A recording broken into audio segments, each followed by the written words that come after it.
Good evening, everyone, and welcome to this, the 28th episode of Blood on the Thames, a Vampire the Masquerade Chronicle set in London, England. With me tonight, Carlos playing Moses of Clan Nosferatu. Mitch returning as Gideon of Clan Toreador. Peter playing Benjamin of Clan Malkavian. Philip playing Jim Roy Woods of Clan Gangrel. So unfortunately we haven't got Rachel with us tonight, but hopefully she'll be back sometime soon. And in the meanwhile, we've got Mitch with us to taint Moses and correct him. Yeah. That is your desire, right? I'm so dreading this. It's actually my conviction, so... So we're going to go in with a episode 27 recap. If I find it. Okay, so Benjamin goes to see the constable to deliver the letter that Moses gave him. And there he meets Gideon. He is intimidated by Gideon and puts him in touch with Moses. I wish I found it. It's lost in the channel. So Katia goes to see Moses to take his blood. She also takes Alice's blood because that's like her thing. But she wants to check them in this case because of the time they spent with the Sabbat. The blood seems to be normal, apparently. Moses then arranges for Alice to be taken to a safe place out of London by Deacon Rhodes. Meanwhile, Jim has a rooftop encounter with the sleepwalking Mrs. Morovsky. He attempts to stop her jumping off the roof, but is resisted by ghostly forces. At this point, being still pretty fucked up, he calls for backup. So not the backup he needs, but the backup he deserves. Benjamin manages to pull Mrs. Morovsky off the edge of the roof, but is attacked by a ghost that only Katia can see. In fact, she can see not one, but two ghosts. One trying to save Mrs. Morovsky and the other trying to kill her. Not long after this, Danielle arrives. She is suffering from the same voices in her head that Benjamin is. Something bad seems to have happened to Edward Colbert, the Malkavian primogen. Meanwhile, Katia begins researching the ghost and gets attacked. Mild swearing is then heard quite loudly from the roof from the top floor of the crossed hands. Benjamin goes to Danielle's wonderful, peaceful, secure and bleached flat to see Amelia, and Amelia drinks some of his blood, and the two of them then leave to begin a new life together, possibly.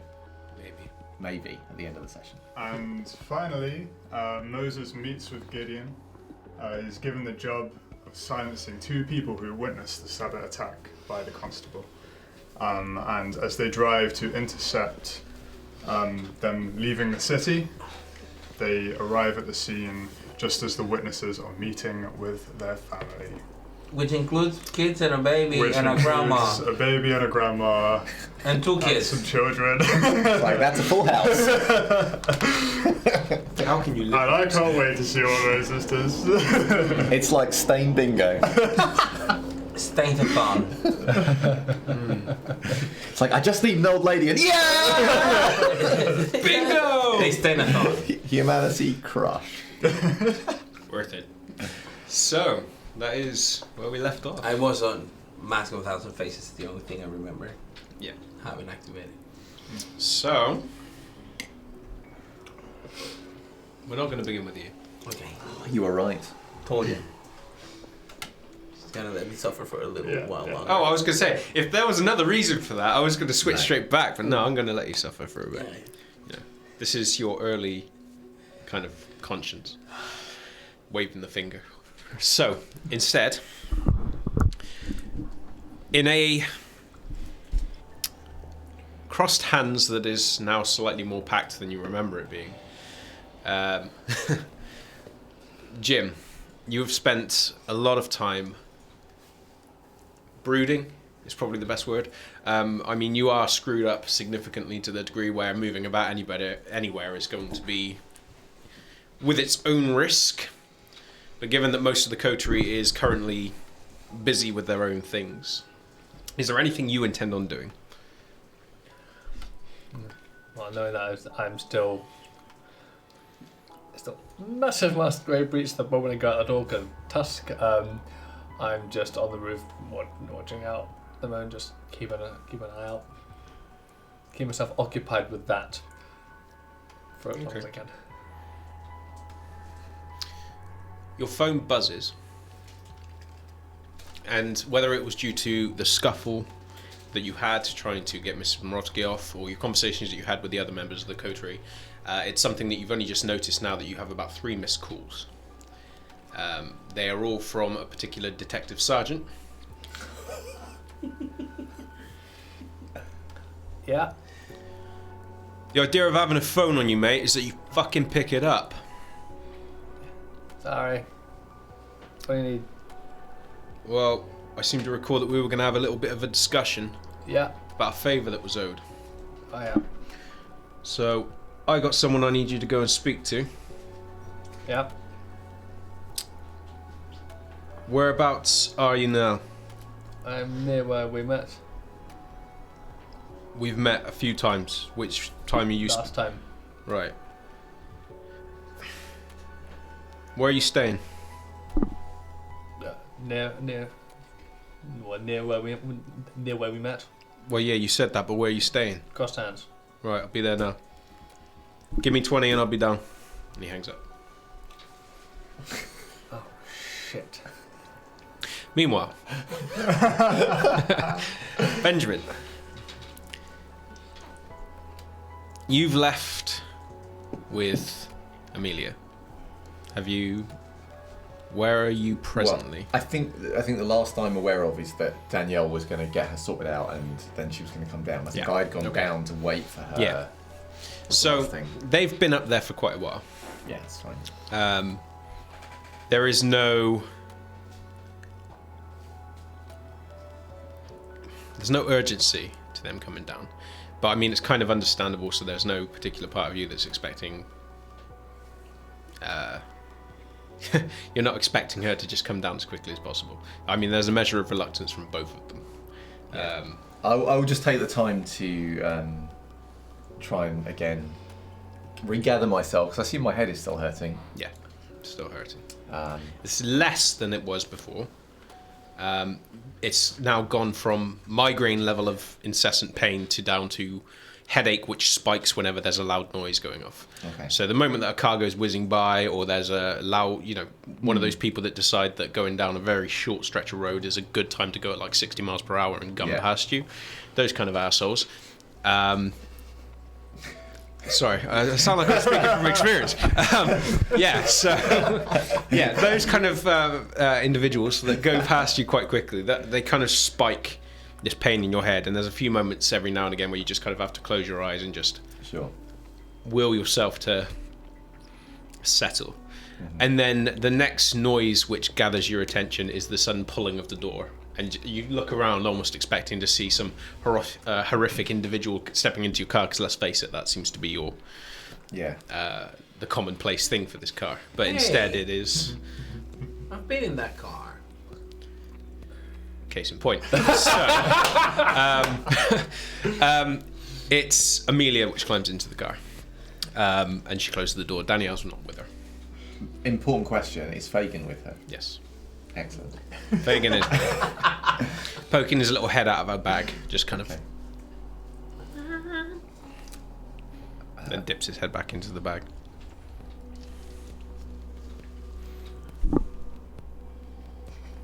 How does she seem? Do a intelligence plus insight. 1 success and 1 skull. She's surprisingly okay. Okay. I mean, this is probably about the calmest that you've seen her since gathering her from Edmund that first time. She's far from fine, but she's more composed. She has clearly been crying, and there are blood streaks on her face that, as she's looking in the rearview mirror, she notices and wipes off. Oh, cool. But she is more composed now than she has been before. She doesn't say anything, she doesn't look at you, but she is more resigned, as though she's accepted what's coming. Okay. which, to be honest, given the circumstances, is probably the best you can hope for at this early point. But she is still drawn to every loud noise that goes on. Every time someone walks past her door, she watches them or she jumps. Fagin seems quite settled around her, but every time she jumps, burrows back into the bag. But otherwise, she doesn't say anything. She does put her seatbelt on. Yeah. I made the right choice in ghouling you. Yeah. So I will take a moment. The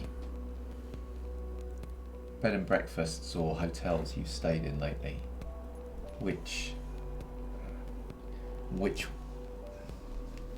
you not mind staying in tonight? I don't really mind. If it's for one night, I can do wherever you want me to.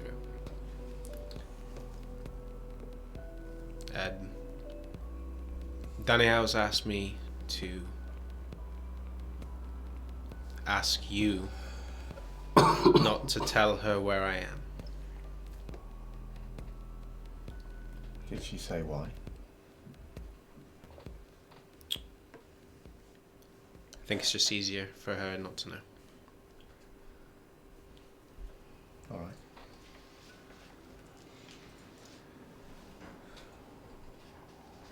So I'm going to start heading to a B&B or a hotel. Okay. Any particular kind, or just one that's closest? Just one that's nearby. Okay. I'm not particularly fussed. There is a B&B not too far away. It's about 10 minutes drive. It doesn't look amazing, but it's cheap, and it's off the main streets, so it's a bit more difficult to find than if you're just racing around. Actually, I'm just thinking about this. I might actually go to a hotel rather than a B&B. Okay.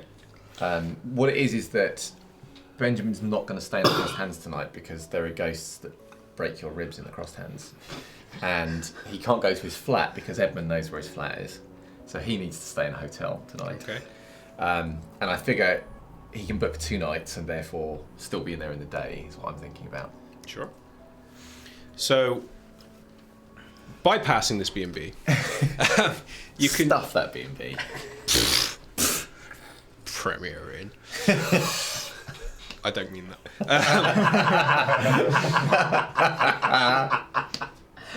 We're sorry. I really regret this decision. Oh no. Viewers drop. Yeah. So, going past there, you make your way towards a hotel. It's quite, by comparison to the one you've just come from, it's comfortable looking. It's not expensive. It's not one that you'd go to if you're looking for luxury, but it is comfortable. And when you go up and take a room for, it's a double bed. That's the cheapest one that they got, Yeah, but fine. the money's put down. And then she immediately takes the key and starts leading the way up towards the room. Yep. Once up there, the door's unlocked and she steps through. And the moment that she goes in, she puts down the bag. Fagin immediately gets out and begins vanishing around the room. And she's very quick to shut the door behind you to ensure that he doesn't get out. Yeah. But she starts immediately setting about trying to get the windows covered and everything else sorted. So she's immediately gone into Okay. light-proofing the room, as it were. Well, that is very good. If Fagin is near me, I will fuss Fagin, but otherwise I'll let Fagin do his thing. Fagin goes near everybody when they come near him, just to ensure that he gets attention. If he doesn't, he incessantly bumps into you until you give him attention. I'll say to her,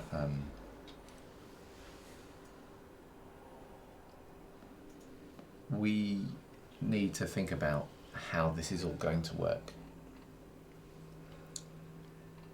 What, before you worked for Edmund, what did you do, or what did you want to do?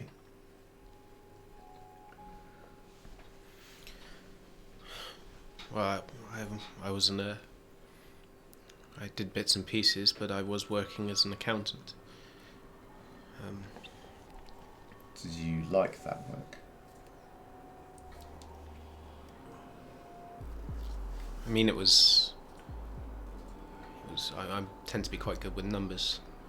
So I mean, it was an easy way of paying bills, but it's not exactly exciting. I know that things have been difficult, and I think it's going to be difficult for a while, but this is a chance to do something new. If you have something you want to try or to do, this is, well, perhaps this could be a way to make something good out of this. What's my understanding is a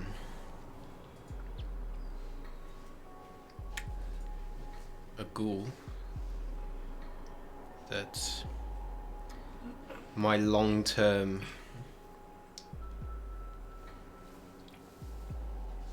connection with you is dependent on my being useful. So I suppose the better question is, what can I do that would make your residency in London easier?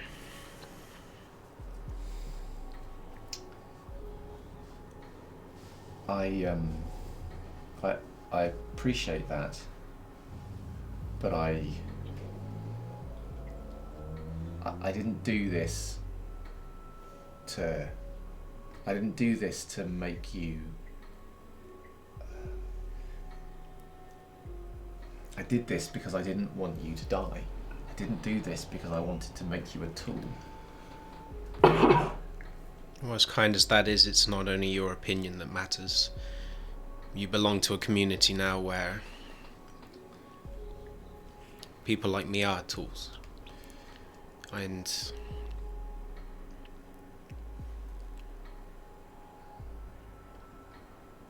I'm not okay with that, but I don't want to die. And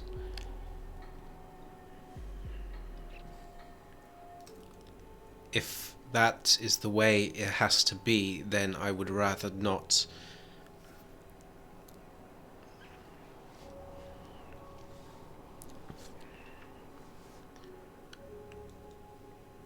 I'm just one person. I can't fight something that's been around this long. I wouldn't even try. I'm not suggesting we fight. I'm just saying that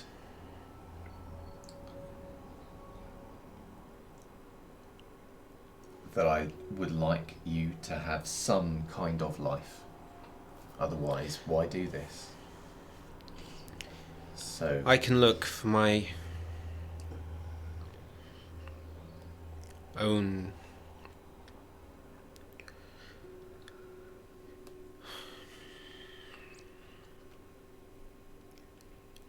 I just need to know what I can do to make this easier for you. Let me worry about the rest. Just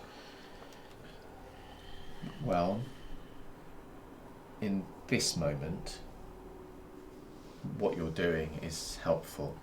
I'll sleep in the bathroom. And I wouldn't sleep in the bathroom. What? Well, I suppose I can go down and let them know that we don't need any changes of yes, towels or yes. I don't want anyone else coming in here. I'll make sure they don't. And I know a little bit about money, but not a lot. And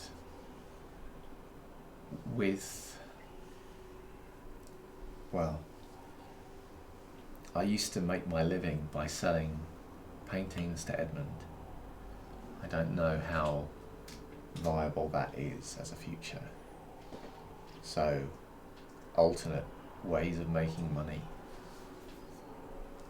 Maybe I have some funds, maybe starting some kind of business. I'd just rather it be something you want to run, not something you run for my sake.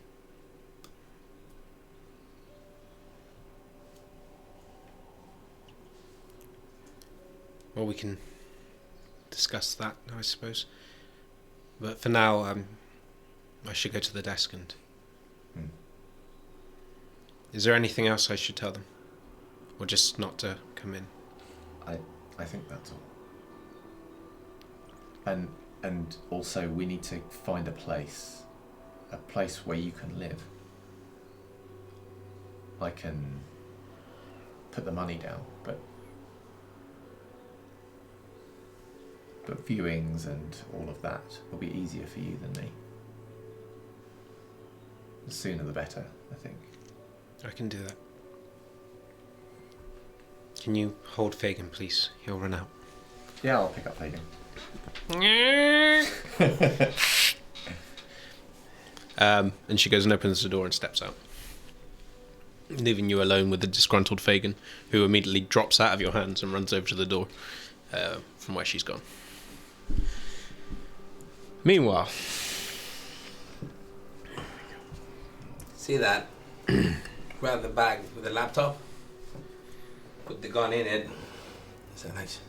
Just follow my lead. Let's try to get them away from the family, and just start walking towards the caravan, because I thought you mentioned last time that some, like, the family was there and some of them were inside, like what it looked to be like a camper caravan. yeah, they're all lingering around the caravan. It looks like they're getting in a state of getting ready to leave.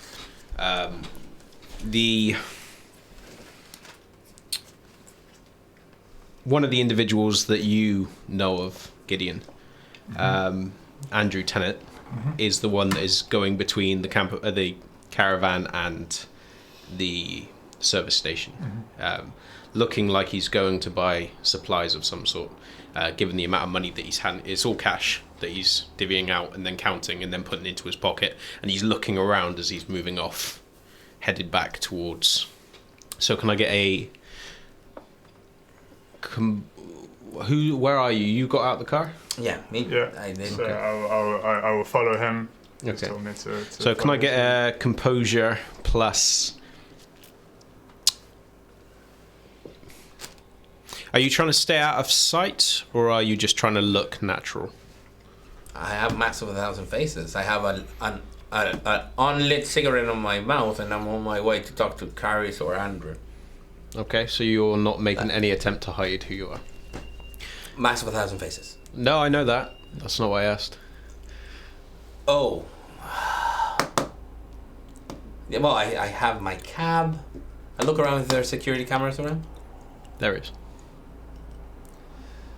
Try to is it in front of me, sideways? It's nose on towards the service station. The motor is running. The engine is running. And is the caravan in the line of the camera? Yeah. And we're coming from in front or from behind or from At an angle. at an angle. I will sort of keep at an angle. Okay. Just pat myself down. If he makes any, like if he sees me and makes any gestures regarding the other one, because I'm not aware. So, I look like a guy who lost his lighter. okay. Composure plus performance. From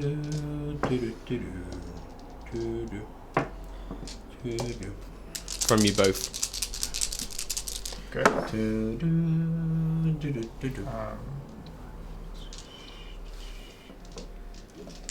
Yes. Yeah. That's already better roll, isn't it? Willpower. Yeah, I'm gonna willpower that. Make sure you cross it off with superficial damage. Yeah. So 3 and 2?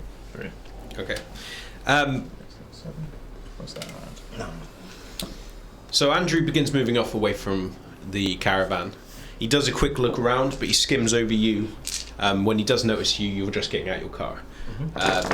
And Gideon hasn't yet stepped out, so he pays you no mind and he heads off towards the rest of them. The door that is still open in the caravan, the red-haired woman that you notice as Karis leads out, has a look around, she notices you and she pulls the door shut. You don't know whether or not that's in reaction to seeing you, or if she's just pulling it shut anyway. But it's very clear from her,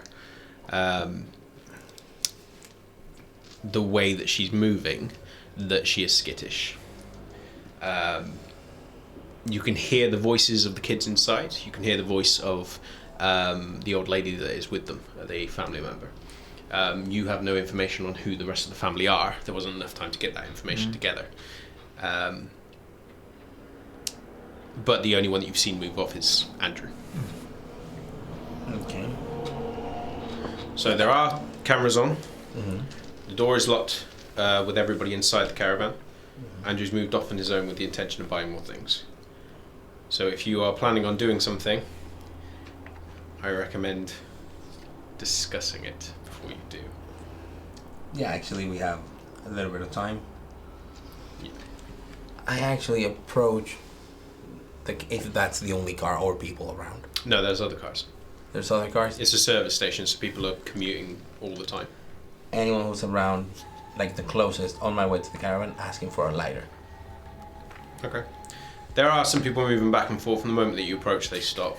The one that you do approach is already halfway through lighting a cigarette, so they just brilliant. lower it and then just hold it out. Cool. Light it for you. And then when it's lit, they just put it back and then continue moving back over to their car to put their bags in. And then I start like pacing with him as a couple of friends that just stopped here while I'm having a cigarette before we go in. Okay, what are we gonna do? The moment he comes out, they drive out. I don't want to turn this into a chase. If he doesn't come out, she'll probably drive out. Drive off.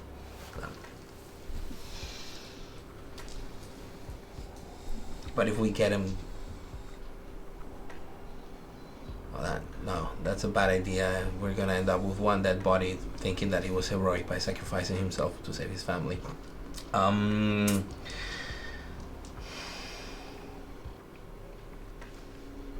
We need to get her out of the car so we can talk to them both. I agree. Do you want to talk to her and convince her, or would you like me to talk to her and convince her? The other one is to keep an eye on the other one. Like, Andrew. You talk to her. I talk to her. Great. Great. This is gonna go swimmingly. And I start, like, on my way to the caravan. Just remember to keep an eye on Andrew. And if you see them driving away, jump in your car and follow them. I'll take care of Andrew. Okay. And I start walking. Like I am just avoiding the cameras, and I walk again at an angle, preferably from below the camera or whatever. In order to approach the door, you will walk in camera shot. They've driven up. Mm-hmm. From what you're surveying and your knowledge of surveillance, he's driven up with the intention of putting himself in the camera shot. Okay, so These are two people that are immensely paranoid, with good reason. Which is why their immediate response was to flee the city, didn't wait for their family in the city, told them to meet them. And the moment they've got their family, you can clearly tell they've come in, met them, and they're intending on driving off. These aren't people that you're just approaching and trying to get before they notice something's wrong. They're already on high alert. Would I be able to... How high is the camera? Any cables around the camera? No, not you can see. And it's above the main doors. So, 2.5 meters up. Yeah. Do I have to walk in camera shot face first, sideways? It will catch your face unless you went under the camera and walked up to the door. But then answering the door, you'd be profile on. Mm-hmm. I let him know, like, cameras everywhere. They'll see I'm a Nosferatu 100 miles away. Can you get it on? Just get her to step out of the car. Okay. And I just start putting a lookout on Andrew. So you going in, or are you just waiting for him to come out? Waiting, because if he comes out from another angle, if he's that paranoid and comes from the back door or whatever, I'm gonna miss him if I go in. Okay.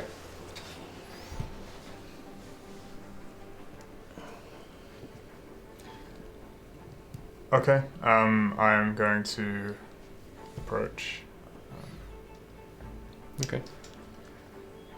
Approach the door that she closed. Was it like one of the front seats? I'm guessing. She's not in the front seat. It's you've got the front part of the caravan, which no one's visible in. The curtains have been drawn, but you can hear them in the back. So where the side door opens leads into the actual caravan proper, and that's where you saw them go in. Okay.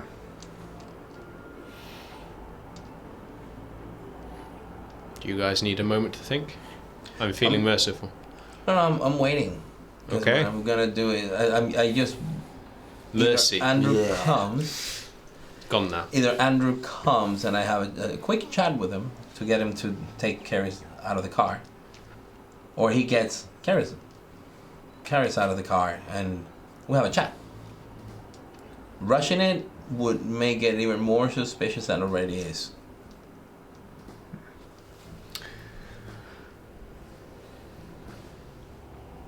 Okay. Yeah, I'm gonna approach the door to the camper van and just knock on it. There is movement from within, but no one answers. Okay. I say, I'm sorry to bother you. Do you think you could help us for a second? Our car is not starting. I was wondering if you could help us give it a jump start. Do manipulation plus persuasion. Oh, no. Manipulation plus subterfuge. Manipulation plus subterfuge.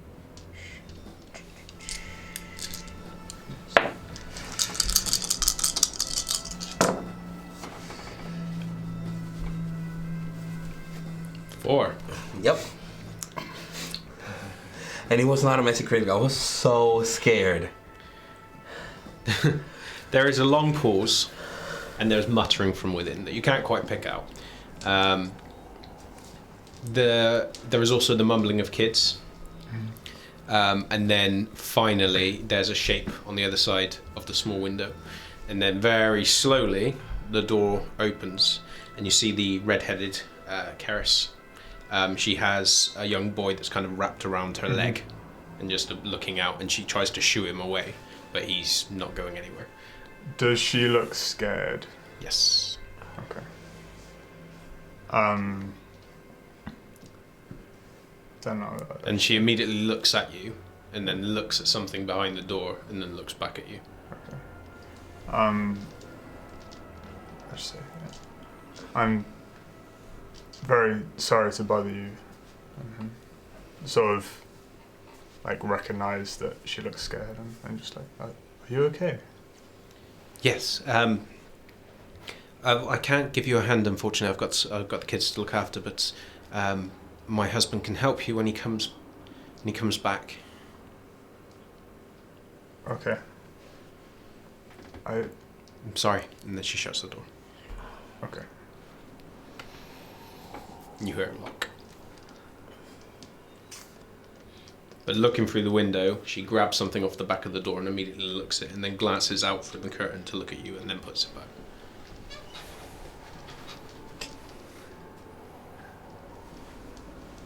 Okay. I mean, I'll, I don't want to do anything too risky, so I'll go back to Moses. What do you tell her? I told her we needed help jump starting our car, but Well, that drew her out. She said something and went back in. yes. So probably they don't have like jumper cables or whatever, right? she said that Andrew would come and help us when he got back to the camper van, but... Getting the car, open the hood, and just stay there. I'll take Andrew to us. And I'm just smoking around until Andrew comes my way. Okay.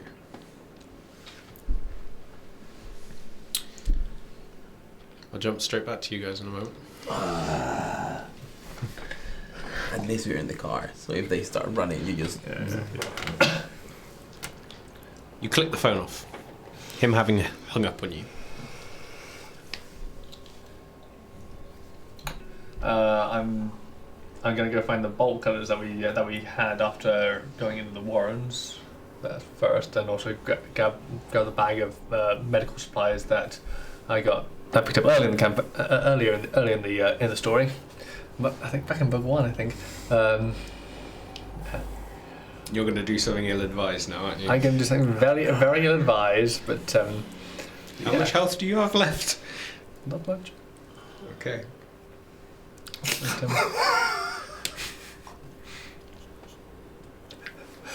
I got all 3 of them face farming. This is brilliant. Okay, so yeah.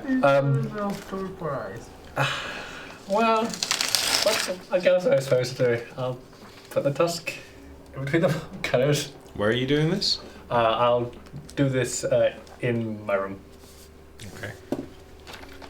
And try and get rid of as much of that tusk as possible without fucking up my face. Well, just try and reduce it to about there. It's worth noting that if you do remove the tusk, you still have a hole in the side of your face. Yep. Okay. Tusk is the tusk. Strength plus brawl. Man. I believe you are impaired. No, I'm not No? impaired. Okay. You will be. Yeah. I'm aware. Just saying.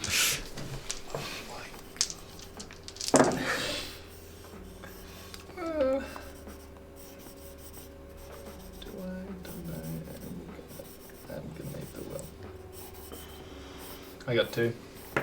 Won't willpower that, because that should be enough. Okay.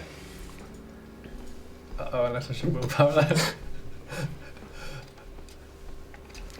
Stamina plus medicine.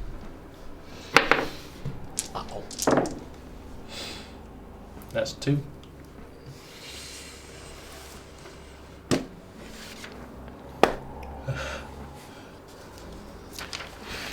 Oh god, it shows what I think it is. Hashtag. Yeah. Yeah, it was. Damn it. You take I'm the just 1 gonna point keep it, of superficial yeah. damage For Yep. posterity, we will use it more. as the tusk that was pushing its way back through the skin is now severed at the root. There is still a gaping hole in your face with quite clear bone or ivory or whatever the hell it is jutting just below the circle of the flesh. Yep. But you don't have a jutting tusk at the moment. However, given how long it took before it grew back last time, Yeah, that was when I was specifically healed as well. even so, Yeah. this is as a clan weakness, it's very difficult for you to get rid of it Oh yeah. until it's ready to go. Yeah. So that's why I got the medical supplies, and then what I'm gonna use is just the heavily bandage that. So Okay. yes, just the heavily bandage that's on the side of my face. And Okay. everything. Okay. So, Imhotep, what are you doing? Yeah. So yeah, just padding over there and making sure that's all secure. Alright. So, you gonna go and wait downstairs for him, or I'll. you gonna stay in your room? I'm gonna kind of go. Not gonna be waiting downstairs, but I'll be sort of waiting on the stairs, so not looking into the lobby, but close by. Just hearing out phone. Okay.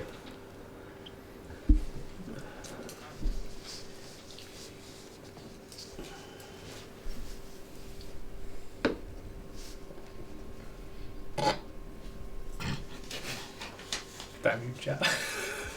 Enough. Love you, chat. Love you, chat.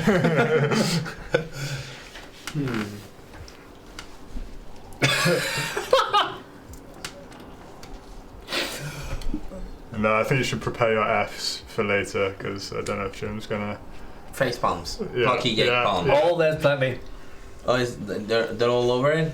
That's nice. Yeah. Maybe some Fs for the family that we're about to destroy, but.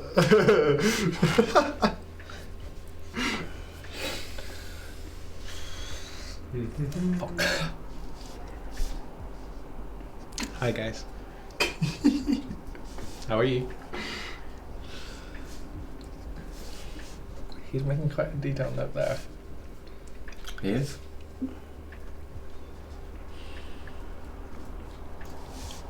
Uh-oh. Yeah, that is not an instant smile. He's trying to... Okay, so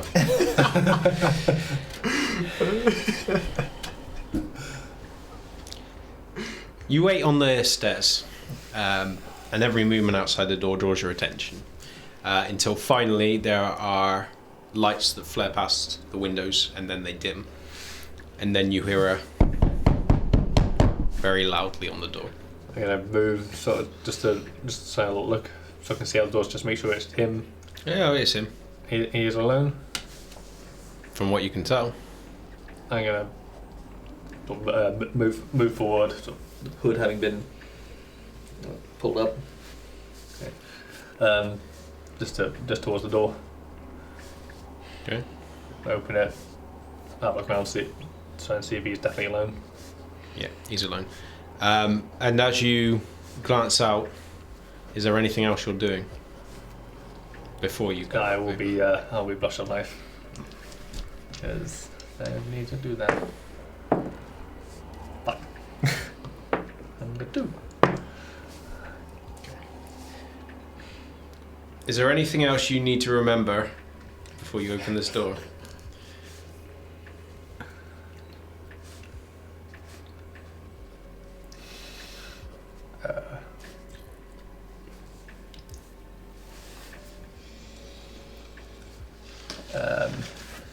Health.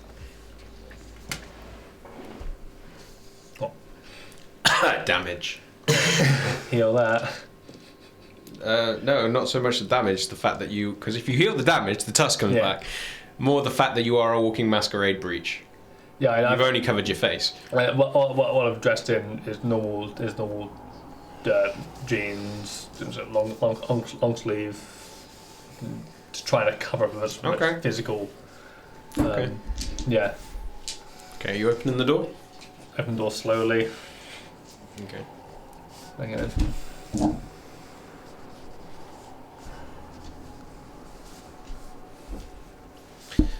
First thing that you become aware of as you blush for life is that the pain of your body becomes so much worse.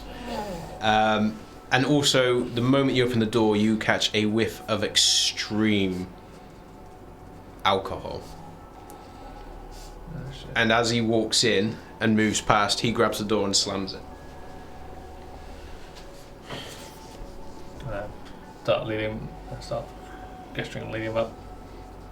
What the fuck happened to you? Shit happens, doesn't it? No, that shit don't just happen. Yeah. You're a fucking state. I'm aware. Let's go upstairs.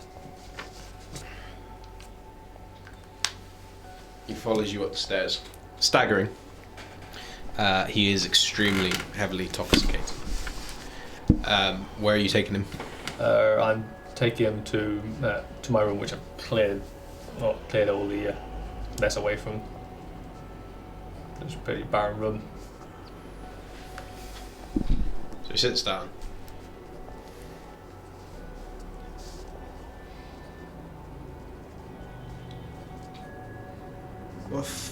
What the fuck did you do? More was done to me. No, that's not a fucking answer. What the fuck happened? Fight. You do realise you're talking to... I know. So fucking answer me. What happened? Given what I'm here for, if this is some shit that's gonna draw attention... No. It better fucking not. It won't.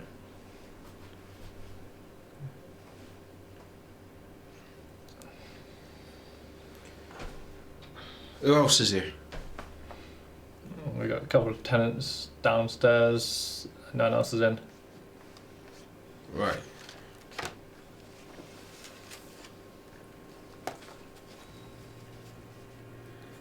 I got someone that I need you to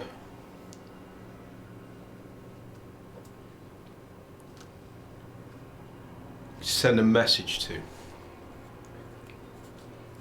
What sort of message? The permanent kind. Alright. If anyone asks about this and you talk to anyone, I'll fucking break your neck. Do you get it? Don't worry. Don't worry. So who is this person sending the message to and So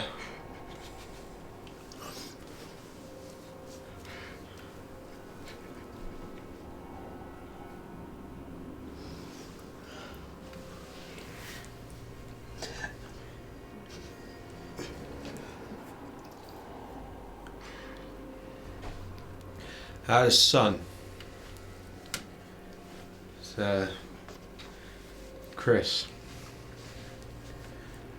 And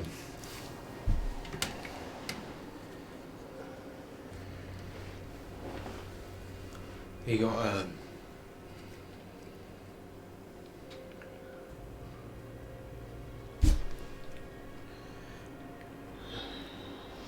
the guy that hit him. He got off.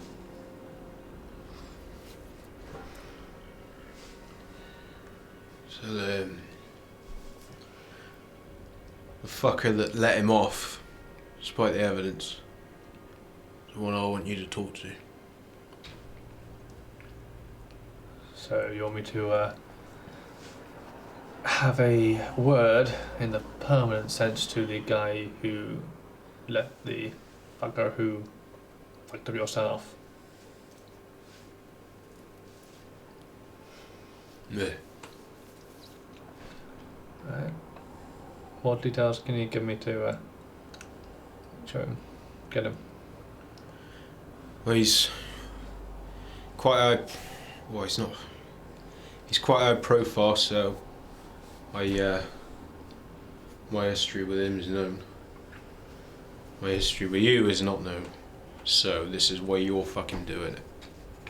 You do that and we're square. Uh-huh. Fuck, his name is Alan Burr. Uh-huh.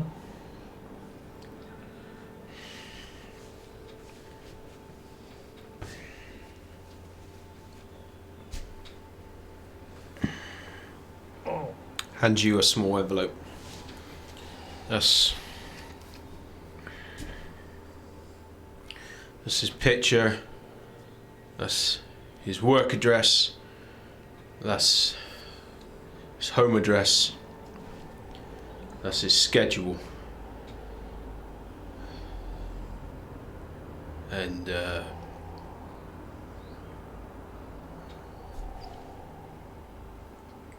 that's a copy of the key to his house. You can get rid of all that shit when you're done. No shit.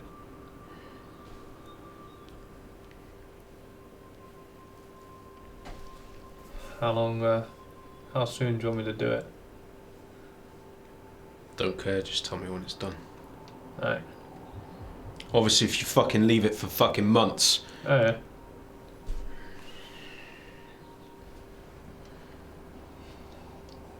Don't call me until it's done. He gets up, staggers to the door, stops shy of it, composes himself, grabs the door, opens it, and just staggers down the stairs.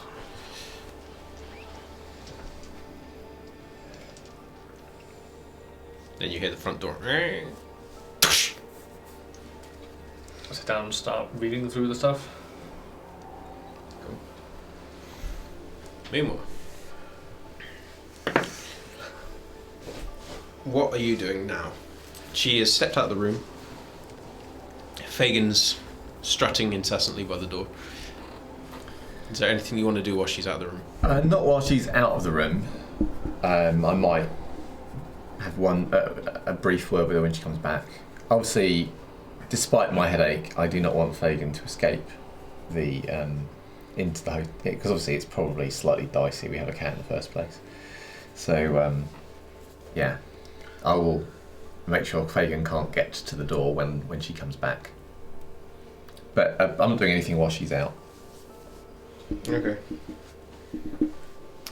In about 10 minutes, she returns. She comes with extra towels, and she just moves and puts them in the bathroom. She pads the bottom of the bath with them. I got some extra ones, so they don't need to come tomorrow. Thank you. Fagin. She goes and picks up Fagin, who is figurating through her legs.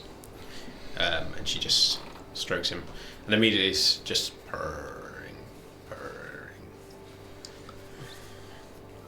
There is something else I want you to help me with.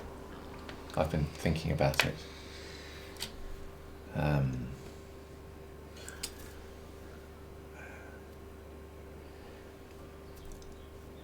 I haven't always done the right thing, and I wasn't good enough for him, but I want to be someone better, Amelia. I want you to help me be someone better.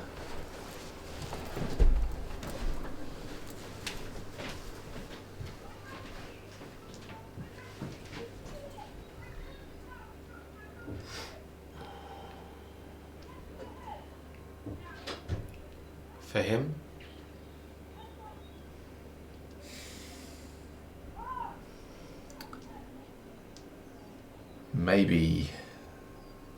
Maybe for who he was. I don't... That time in the car when he found you, I'd come from somewhere and I'd come close to a line, and you reminded me that there was another way to do things, another way to be. That's all. I don't want... I want to be better. That's all. I don't...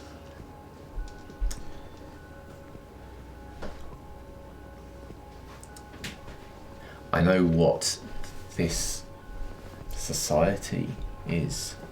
At least I'm learning. I don't want to be what they are. I want you to help me not be that. If you think I'm going the wrong way, I want you to tell me.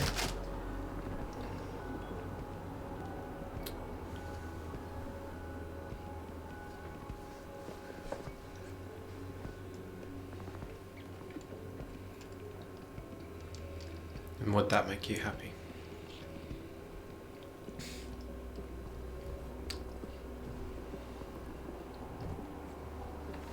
I think so. I think it's not about happiness, it's essential. I have to do this. It's too easy to go the other way.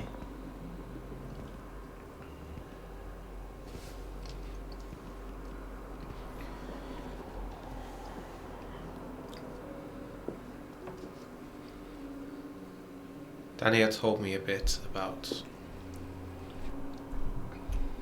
ghouls and ghouling.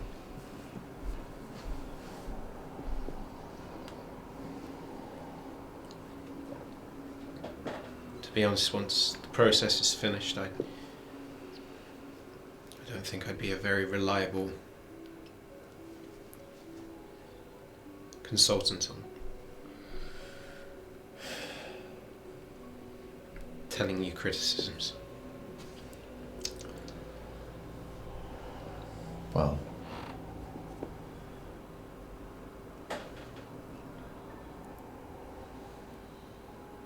then, if you can, try.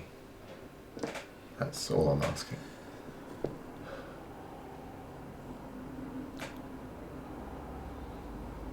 Even if you don't like what I say.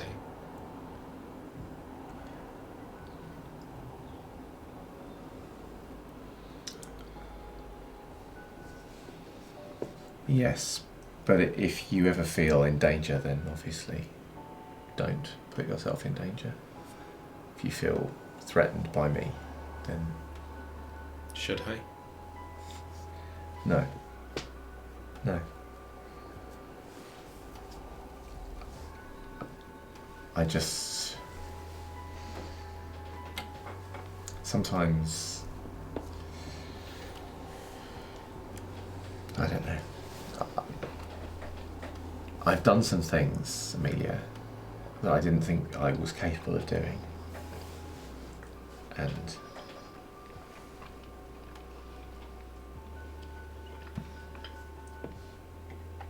I don't know.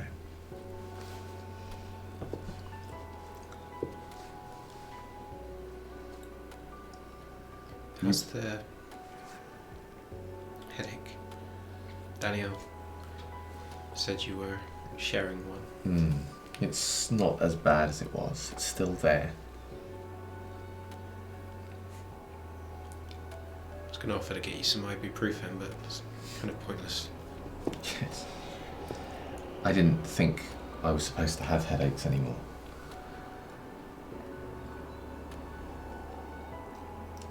I mean, she got them now and then. Did she tell you anything else about them? This is my first one.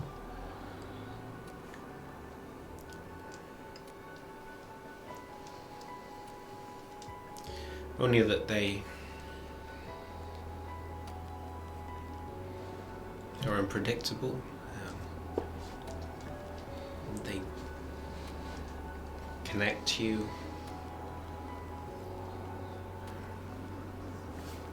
She said that you can hear his voice, but she didn't know who he was. She could hear his voice. That's what she said. To be honest, she wouldn't want me to be around when that happened, so... but this was before. Do you know what we look like when we're hungry? Have you seen it before?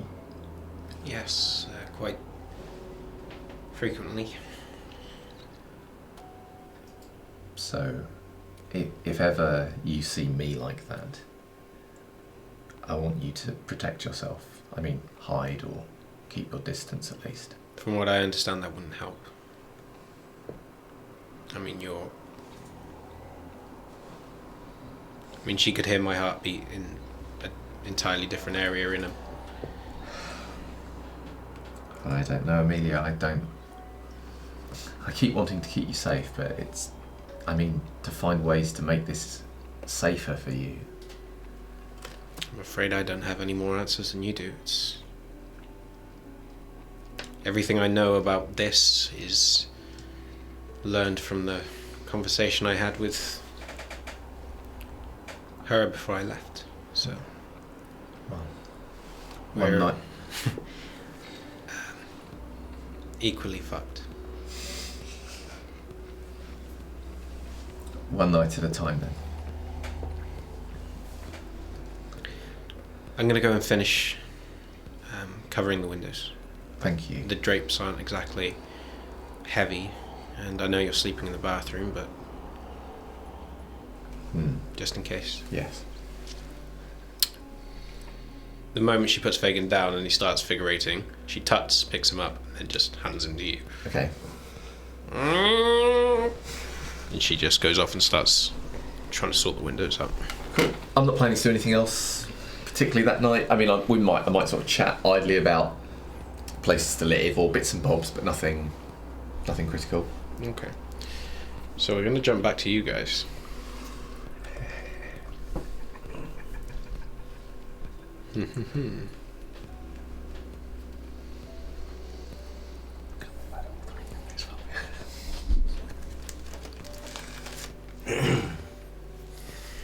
I start eyeing the car park. Like I see Gideon pretending to have the hood up, standing next to the car, just looking my way. Okay. Other people. There are people coming and going. Chats. Someone having a coffee. Someone. Most people are coming back and forth. There are cars coming in, there are cars departing. Because this is one of the service stations between London and Dover, there are quite a few people coming back and forth. Also some of the people that are coming from Kent Way via detoured routes or whatever reason there's a fair bit of traffic coming back and forth. Not everybody's stopping here, and a few people that are literally going in, grabbing something and coming back out. There's a few people which are pulling into the service station to sleep, mainly people that are doing long distance haulage. So there are people in the area. Like some of them are like sleeping in their cars. In lorries and similar. Okay, so within sight. Yes. And international calls and things like that, like in a payphone or something.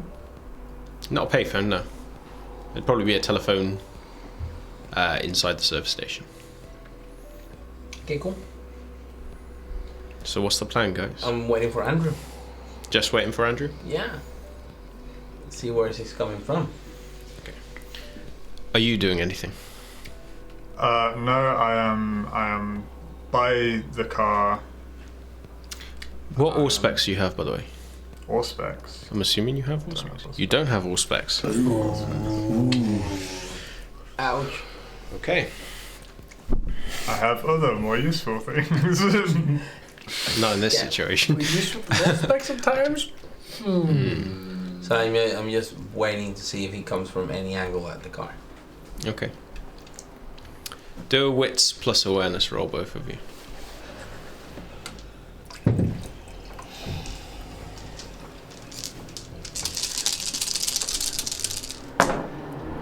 That is 4 successes.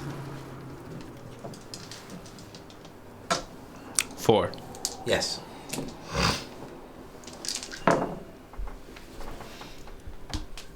That is 2 successes. 2 successes. 2 successes. So you are keeping an eye out Yeah. for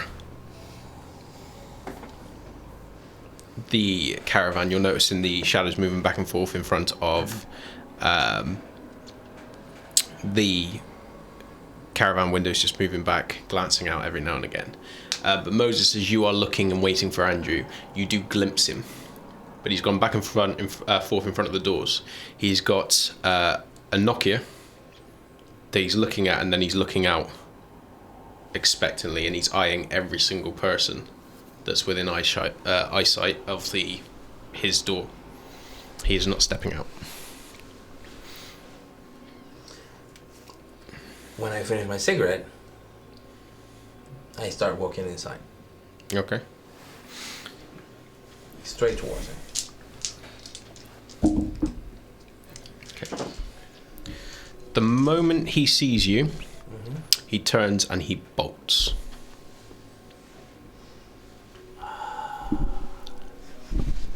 Start And- running. As he runs, you see him click his phone, and then a few moments later, you notice the front curtains of the caravan shuffle, Ceres sits down, fiddles with the keys, and the lights come on from the caravan. Okay, does it look like they're leaving already? Oh yeah. Oh yeah. Oh yeah. Yeah. Okay. I run in his direction. Okay. Like I chase him. Okay, so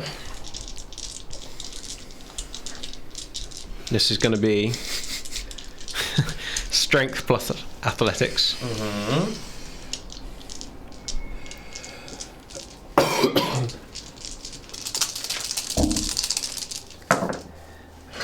3 successes. Okay. So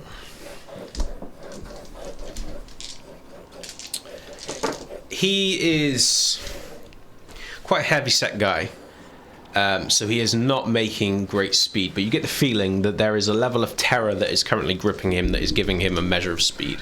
And although you are managing to gain ground, he is being completely unsubtle in where he's going, and he's shoving people out of the way, moving past them, looking back over his shoulder only fleetingly so he's not losing track of his path. So even if you manage to keep the distance between you level, he's still ahead of you. You've not managed to cut him off.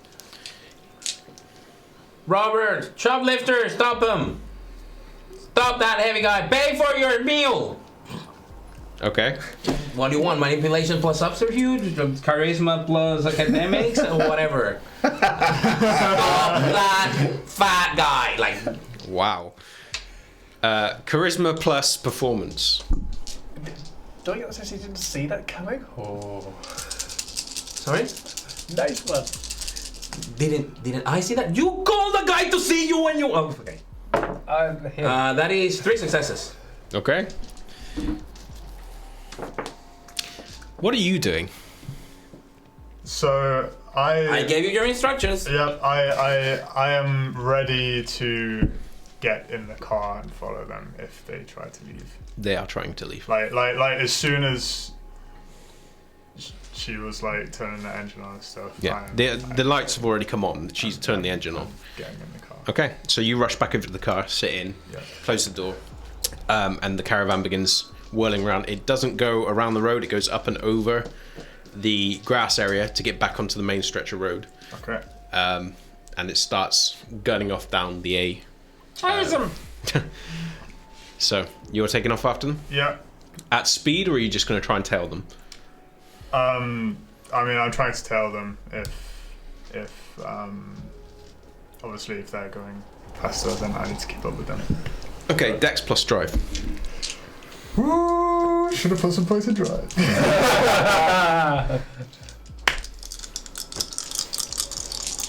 I'm gonna rouse. That's a good idea. Yeah. No. You No. do this first. Yeah, Rouse do that and check then you later. rouse No. after. Rouse check later. Yeah. Gotcha. That first round check later. And I'm gonna willpower. Yeah. There we go. Just give that a mark off. Yes, 3 successes. 3 successes. Okay. Now you do your. Now I do my rouse. And you go hungry. I go hungry. Okay, so you accelerate up and over the grass area and begin pulling off after the caravan. The caravan itself is not very quick, No. but she is driving with abandon. Mm-hmm. And it's only by trailing in her slipstream that you manage to keep pace with her. Mm-hmm. And then your car, by virtue of it being quicker, you're slowly gaining ground. But it's not an immediate catch-up. You are slowly making ground. And the closer your car gets, the more erratic she starts becoming. Okay. And twice, she almost clips an oncoming car as she's trying to make her way onto the opposite road with traffic coming at her. She will get there next round unless you catch up. Moses, I need another roll from you. Same roll. The charisma plus. Yeah, I know. performance? I've still got that in mind. Oh, so the strength plus Yeah. athletics. Okay, cool.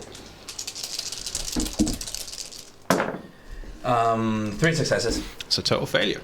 So, as he goes bolting around the side of the corner, he slams into someone who's popped their head out of the shop as you're calling. And the moment that he tries to shove them away, they grab him by the arm and spin him. And he goes with such speed over the neighbouring wet floor sign that he skips over it, lands on his face, and the side of his nose just cracks as he smacks solidly on the ground. He tries to pick himself up by scurrying, but the guy behind him leaps on him and pins him down to the ground. And in his franticness, he turns, wallops the guy holding on to him. But this show of violence is enough to make other shop people in the stores just drop what they're doing, and they run over it, and between 4 guys, they're wrestling him to the ground. It's like watching a caged animal, how frantically he is fighting, and every glance he gives at you is terrified. I don't know, like a normal random stranger passerby is never the same face. How does he recognize my massive 1,000 faces? Beyond me. I go. I start calling for the guy, for the security. Security! This man! Okay. Until someone from security arrives. Yeah. So it doesn't take too long. While I walk and catch the phone. Okay, he's still got it in hand. Hmm? He's still got it in hand. He didn't drop it. Oh, okay. I'll help restrain him while I just squeeze his hand until he. Let's see if I can wrestle it out of him. Yeah. Strength plus brawl. It's not gonna go well. It's gonna be a critical win. 5 successes. Nice. It's just a gentle, potent squeeze. No breaking of bones. No Crunch. It's just. Okay. As he is frantically trying to pull away from you, I just open it. as he's thrashing against your hands, you manage to peel open his fingers with just enough force that you can hear the click of cartilage, but without breaking them. Okay. And he drops the phone. And the moment that you drop it, you grab it and pull it away. While I call security and I see if there's a call in it. There's not a call. No, like ongoing. Or is it hung up, or is there an ongoing? Because It's not. There's a single message from an unknown number, and as you it's the message that's already on screen. What does it say? It says, with cigarette, his companion, and then there is a list underneath of words that you don't quite get. It's like childhood names. And then there's a second one saying, the guy coming towards you. No, okay. They're just calling for security. Okay. Security. It takes a few moments for security to show up, but as they come around the corner, I grab the phone and I just call that number. Okay, where are you doing it? Sorry? Where are you doing it? Security, and I go into like the toilets or whatever. Everybody's gonna see the caged animal. I'm gonna. Okay. And I just call. You can hear, on the phone, as it picks up, you can hear the roar of an engine. Mm-hmm. You can hear extremely loud beeps coming close by the receiver. Long, echoing beeps, almost like someone's... that suddenly gets really loud and then gets quieter in the distance. And then you just hear, hello? Can I talk to your mom? Mom? Beep. Okay, cool. I need a roll from you. What roll do you need from me? Same roll. Same Dex plus roll. drive. Shit. Actually, can Karis see me in like her wing mirror? Can I see her? Can she see me? Oh, is she looking at the Yes. rearview mirror? Is she looking in my direction in any sort of way? If you drove a little closer, you could be. So you can roll the same dice pool at a lower difficulty, because you're not trying to catch up, you're trying to put yourself Yep. around so she can see you. Yep. And assuming you don't completely botch that roll, then yes, you can. Okay, that is what I would like to do, please, Mr. DM. Let's do it. DM. Yeah. Fail. ST. Ah! Almost. You were You were doing so this well. close. So well. Shit, I'm on hunger 2 now. This is really bad. Welcome to our world. Yep. 2 successes. Okay. So you manage to swerve around the side just as a car is rocketing past you. You pull back in and then come back around and you immediately see her eyes flash around as she's trying to trail you whilst trying to pull over. I'm going to do an awful thing. Okay. I'm going to use Dread Gaze on her. Okay. Oh! She's gonna be a blind instrument of her own destruction. Can she make a Composure plus Resolve roll? You don't even roll? I roll. It's a contested roll. Okay. Okay. It sounded disgusting enough.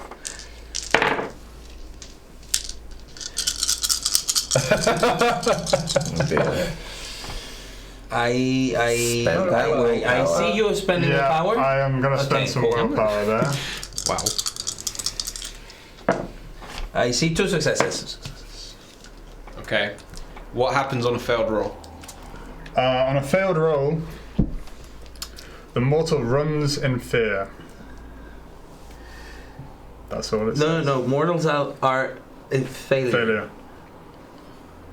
Mortals are unable to act other than in their own self-defense, backing off for a run.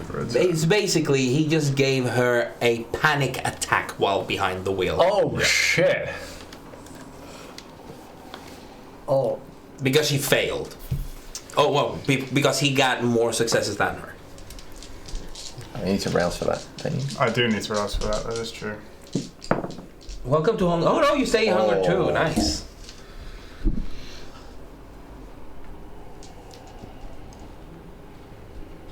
We're going to go to the break. So, Dilly Dillon. Let's welcome back. Welcome back, Dilly. Do you want to pass us the? Oh. I can't believe I just did that. Okay, so on the relationship map, there's not a lot to talk about, but there is something at the bottom that probably one of you two should talk about.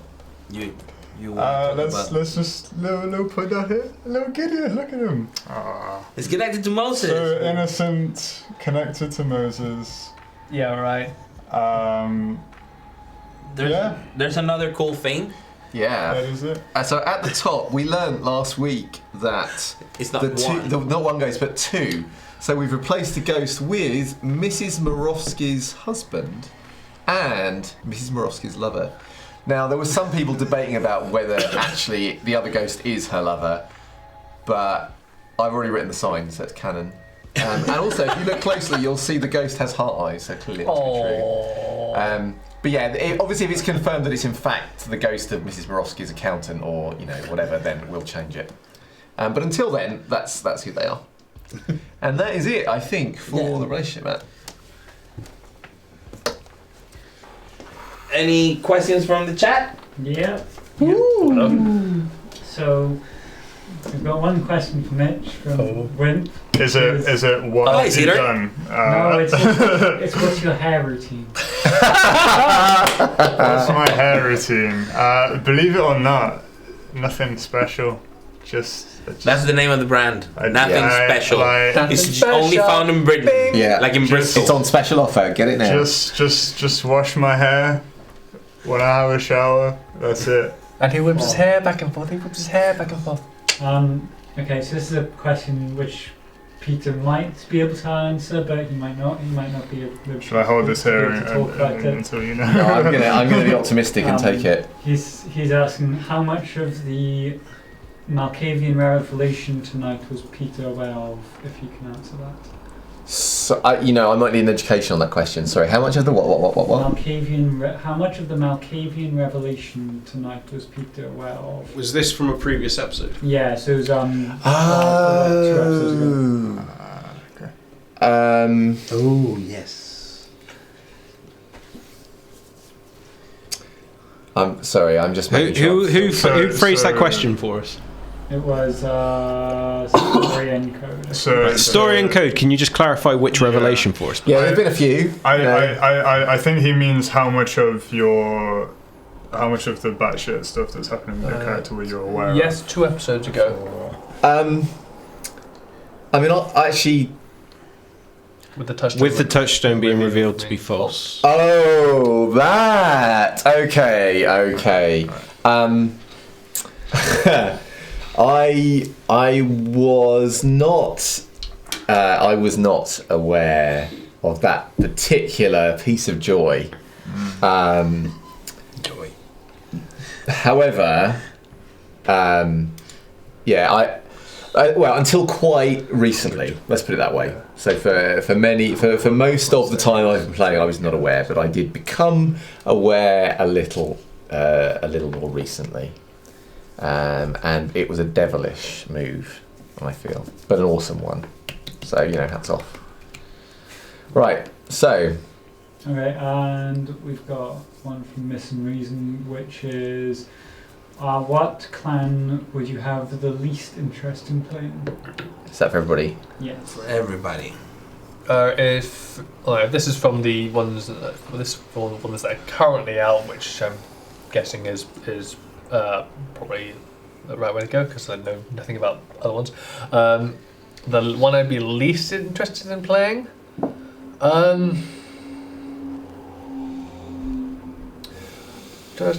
I think they all have their benefits, but I think the one I'd be absolutely least would probably be the Ventru. Because of course stereotypical. Boo. The hell with the prince. We're going there right away. But yeah, so it's just sort of that's the one I personally find least appealing. But then again, that's the experience. Everyone has experience going through. You might someone might change my mind at some point, but we shall see. This is almost impossible to answer this question because I would have said a while ago. I would have probably said maybe the Gangrel, maybe. Yeah, I might have said Shemisk, but in terms of. And the reason is that some clans I feel automatically give you extra juicy role playing. So this from a personal perspective. So like the Nosferatu, the Malkavians, and the Bruja, for example. Immediately in my head, I'm like, you play one of those, and there's immediately role playing through your clanbane at an extra level of whatever you put in for the character. But the problem is that Carlos and I have late night conversations about character creation, and then it's like, hey, that would be an awesome Gangrel. Yeah, I want to play one of those. So it probably none of them now. Yeah. But if you'd asked me a few weeks ago, I might have said Gangrel. Yeah. Boo.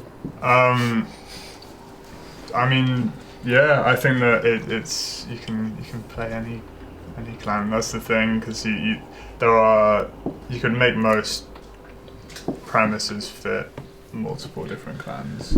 I think there are multiple clans that I could have made Gideon easily. He could have been a Gangrel because the constable is a Gangrel. And likewise, I think I might have said Gangrel, but I just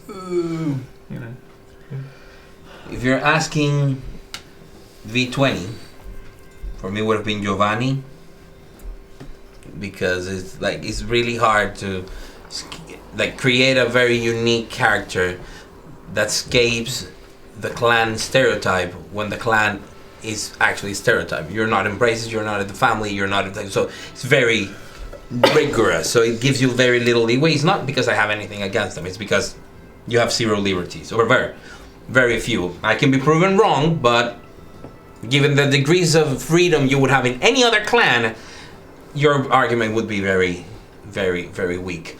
For V5 though, as Peter says, we have come up with pretty much an insanely interesting concept, like character concept wise, that would be great for pretty much every clan except the Banu Hakim. That's true, yeah, we haven't done them yet. But that's not to say we can't. That doesn't mean that we have not thought about things that are crazy, but our assassini kind of characters never end up being Banu Hakim. I believe the one I would be least interested in playing, but it's because I have played them a lot, would be the Gangrel again. It's because I have played them in the past a lot. This is what happens Also- when you say the Ventru suck. No, but also because the only super fun concept that we came up was Peter's idea, so I wouldn't play him because Peter got tips on the Gangrel that is super interesting. But that's it. I see that evil smile on Titus and it terrifies me. Any more for any more? We might have time for one more. Yeah, go on. Yeah. We'll treat them. Story and code. Hey. Question for Mitch. How are you finding playing a face character? How am I finding playing a face character? I wish I could have done some proper social combat with somebody and just destroy their willpower. That is, I think it's very fun. To be honest with you, I think it's fun to just kind of, because of the social combat rules, you can just force people to do things that you want. It's awful. It's That's it. destroying. I sense something incoming, Moses. It's awful. We will. I mean, yeah, we'll see what happens with the rest of this. The rest of this session, but I think it's pretty fun actually. You could argue you've just won a social combat. Well, yeah, In a very spectacular way. yeah. Yeah. Really a social. Quite, yeah. I guess you could argue that. God, I'm gonna be making some Yeah, winner. awful humanity roll. Winner takes all the stains. Yeah. I haven't even hit the guy. People are hitting him for me.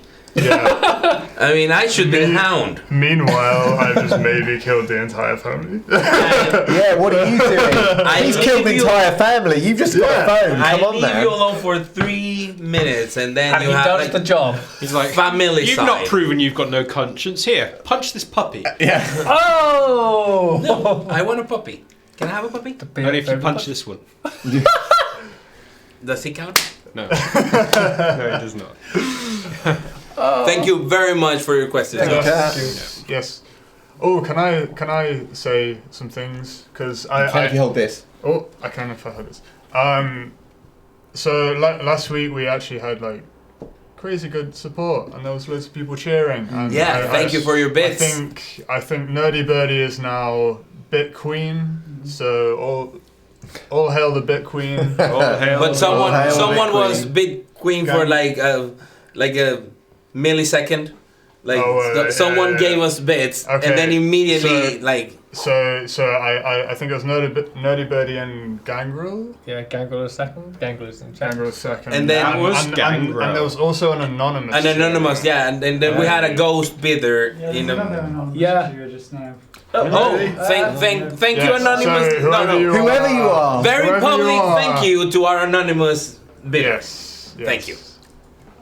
And subscriptions and things. I think there were some gifted subscriptions from Looking Like And Prime, and tier 3 subscription. like Miss and Reason is just been crazy with the subscription report. Crazy good. And yeah, Almost Yeah, makes and I up for think the fact that it- she doesn't like Edmund. Almost. almost. Almost. She'll come round. To be fair, she was just ahead of the curve. It's cool now. I don't know if anyone's. We will have a couple. Yeah. I think Looking Alive for a Corpse also gifted one. I'm not remembering great, but I think Yeah. it was like a lot of love being shown, Yes. and people offering hugs Yeah. in chat. That was super cool. So Hunks for everyone. We finally, Carlos and I caught up on the episode. Aww. It's like a Golden Mental Girls moment. Golden Girls And, moment. and I agree, there should have been more hugging. Right. So yeah, I just wanted to take a quick moment to say thank you for the support, everybody. We still really appreciate it. It's Thank it's you. amazing. So Agreed. and also join our Discord. Yes. There's actually a button on Mitch's back if you push it. It says that. Yeah. We're getting that printed on a shirt. Join our Discord. Yeah. You get to hang out with me. You get to hang out with just lots you, of not other us. people. Sorry. Not us. Not these lame. I mean, I've tried to come and speak to you guys, but he just kicks me. I think there's talks about us maybe being released at some point for maybe 20 minutes at a time at some point into the Discord. There's talks about that going on, but that's don't behind know. those doors. I don't Those know about rumours that. might be exaggerated. Yes. I don't want these people wreaking havoc in my Discord. But join our Discord. It's a really cool place to hang out. Okay, alright, we can carry on now. So, Quick word from our sponsors. Thank you. so Damn it. Another one down. Ha! It was short-lived. Come on, stop holding up the second half of the game. man, Don't worry, I'm almost out. I've got none. This is like cruelty, man. Oh, Christ. So, I see that empty box next to you, Titus. I don't know what you're talking about. So, Finding the evidence. so.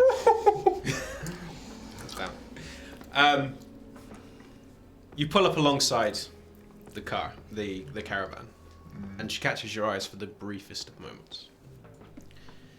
You are unaware of the change of your face, but you feel it. And although you cannot see your own face, you certainly see the change in hers.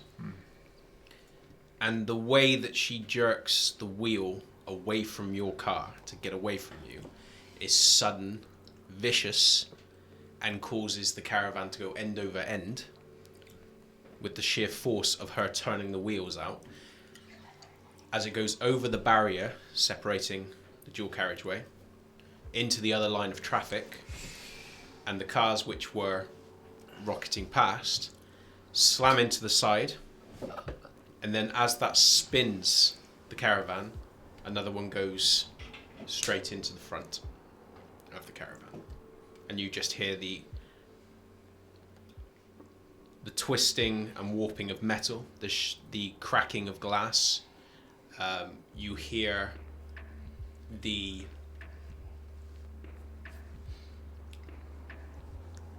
breaking of the connection of the door as it's showered open, and then an echoing clash as other cars go wheeling into the rear end of the car that also clipped. There's clips of yanks of horns, and then the stillness. And then as your car starts to go past,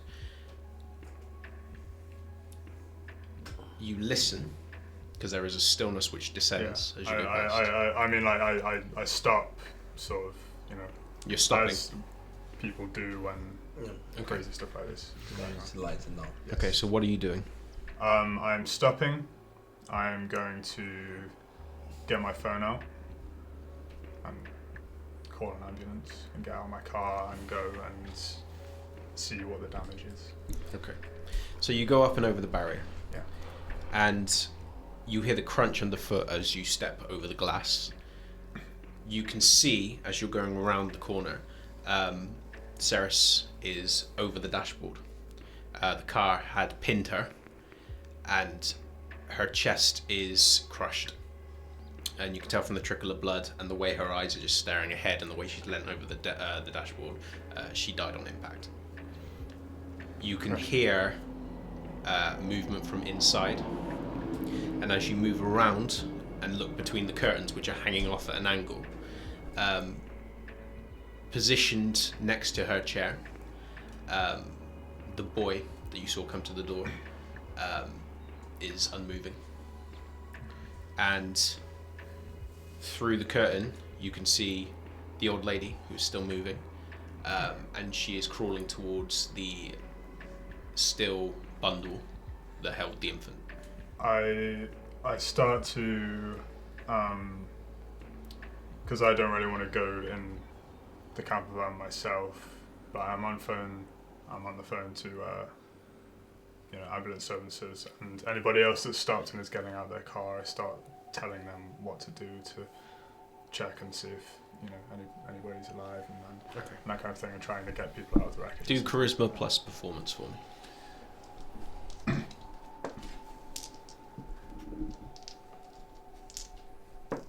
Also,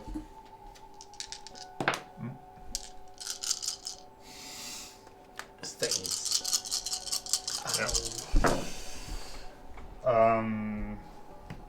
So that's three successes. That's fine. 3 successes. Yeah. Okay. The people that have come out to Gorp, they're immediately obvious because the moment that you start speaking to them, there's no immediate urgency in anything they do. They only begin moving when the people that are actually there to help begin actually reacting to what you're saying. And they begin clambering through the remains of the wreckage to try and get to each of the individuals. They're making an immediate path towards the infant and the children. You can't see the little girl from where you are, but as they're clambering through the window, there's one particular guy who comes out wearing the Combat 95s, looking as though he's just come off duty from wherever. And he immediately begins assisting with the directing of other people, and he crawls through the window and immediately goes to the boy, places his hand against his throat, and then once he is confirmed that there is no pulse, he begins doing other checks over him, and then once it's confirmed that the boy's gone, he begins moving on to the next and the next. But he does so with a methodical detachment, which would be expected of someone in his profession. He goes from one to the other, and it's only when he gets to the elderly member of the family he goes up to her, and then he begins plying his trade.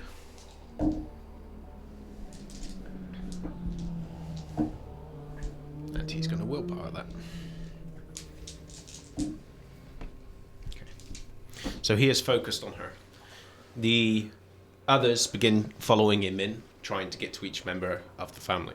And it's only once they've gone through and they begin lifting the bodies out and clear that you can confirm that all of them, apart from the elderly lady, are gone.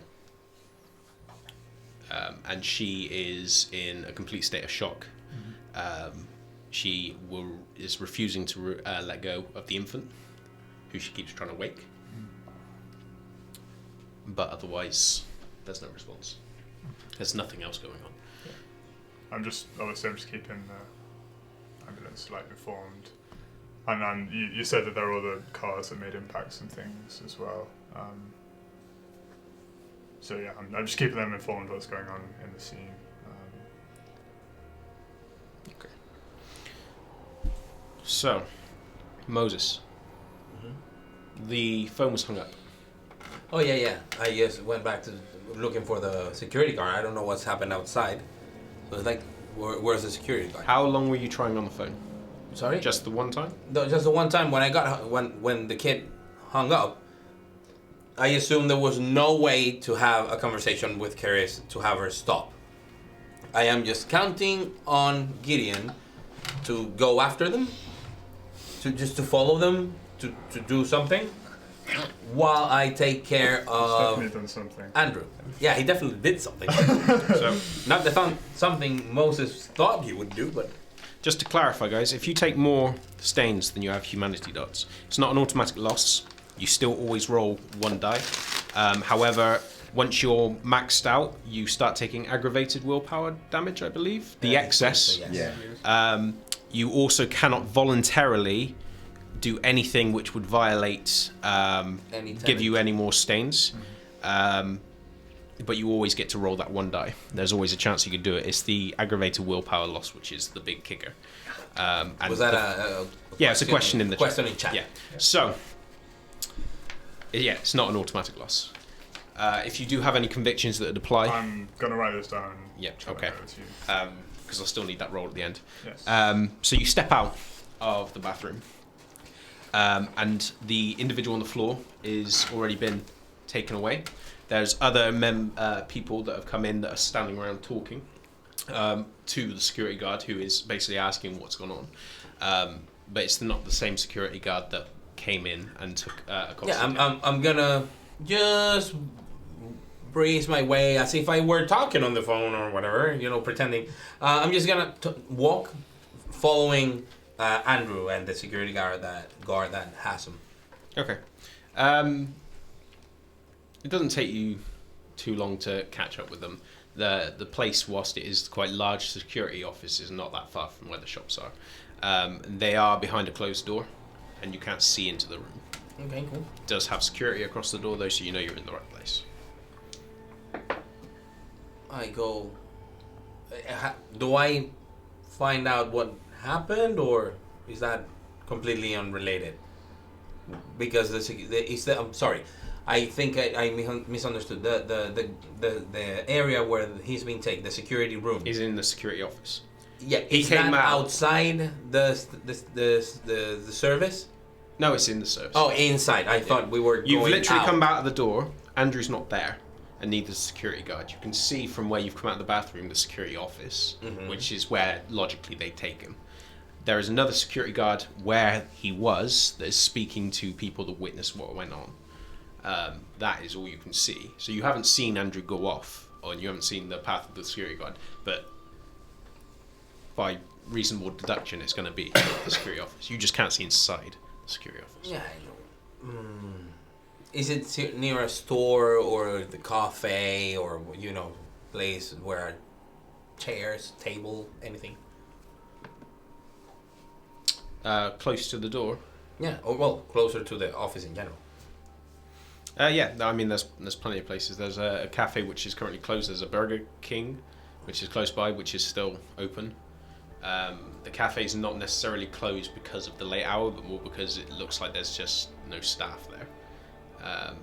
But you can go and sit in the other place. Yeah, and I'm gonna take out the laptop and start figuring out how do I get into the internal CCTV system. Okay, it's very likely to have been in the security office to get access to the system. Okay. So you probably have to go in there. Okay. It doesn't look like there's any external entryways. Entry into points, it. not like windows or stuff like that. Yeah. So, sorry, I'm just double checking that degeneration. It is most likely that I will. Yeah, so just to clarify, because obviously this is something that could feasibly come up again. If a character accumulates more stains and they have empty boxes on their humanity track, they become impaired, as they are overcome with regret. In addition, they take 1 point of aggravated willpower damage for each stain that could not fit in the open boxes. In this state, the character is incapable of further intentional tenant violations, and if forced to commit one, they must test for terror frenzy at difficulty 4. The impaired condition remains until the end of the session, then remorse is tested as usual.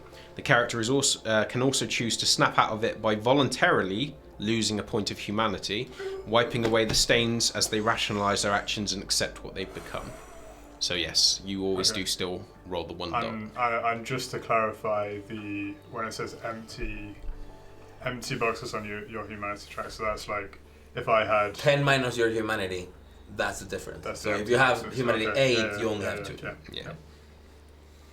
No, don't worry about story and code. It's good to keep checking because it's a big book and I didn't have a lot of time to read all of it before I started changing from V20, so it's good to double check.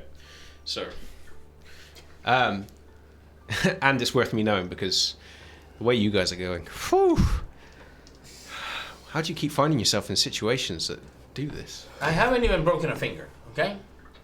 I just Not yet. may have bent some cartilage, which is allowed. On his only working hand. I was not aware of that. He can't work without that hand. Anyway. How's he Then going to he's feed a his good- family? Oh, Yeah, never mind. exactly.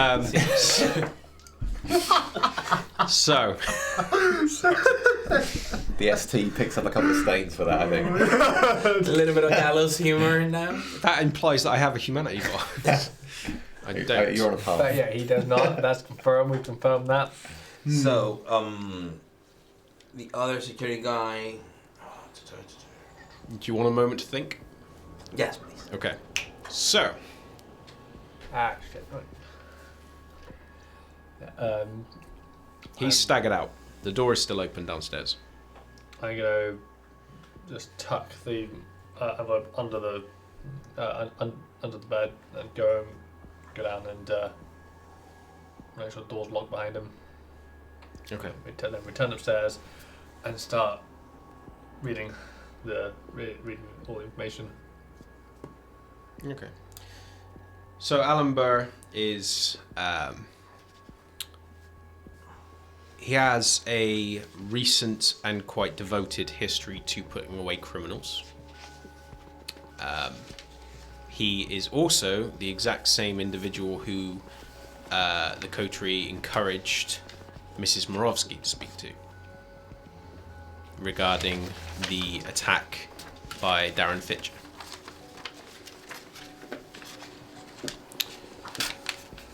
His office is not close by, but it's within London. His home, however, is not in London. It's outside of London.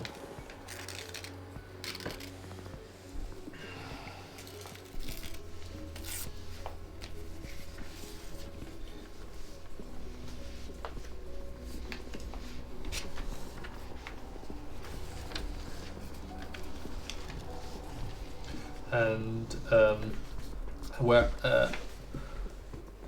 how far abouts is his home away from London? By driving, By driving, yeah. it is probably about 40-minute drive.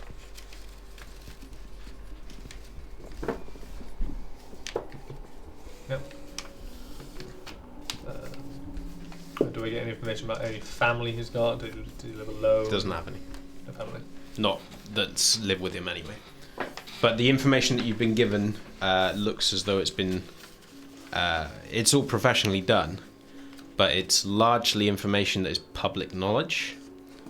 The only things really that are there that you wouldn't expect someone to have if they weren't a police officer, and even then it's kind of surprising, is the copy of the house key and the schedule, because the schedule is done on a half-hour basis. It's thorough. Clearly, James has been watching him for a while. And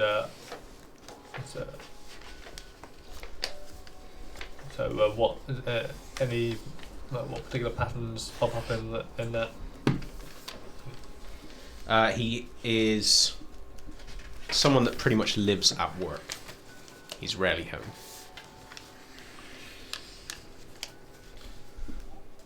Right. So I'm guessing he clearly has a couple of assistants. Yeah. Do we get any idea how many assistants? How many people in the building? No. The notes are primarily taken by someone that's basically trailing them whenever they leave the building. There's almost nothing on the actual building itself. And is there a regular point here he does go home? Not really. I mean, there's some days he doesn't. But is there any? Does there appear to be? Does there appear to be? Mrs. Morovsky sneezes. Does there appear to be the earliest time he ever gets home before nightfall, or what? The nights he does go home, it tends to be quite a late one, so he'll normally leave the city at about 1ish in the morning.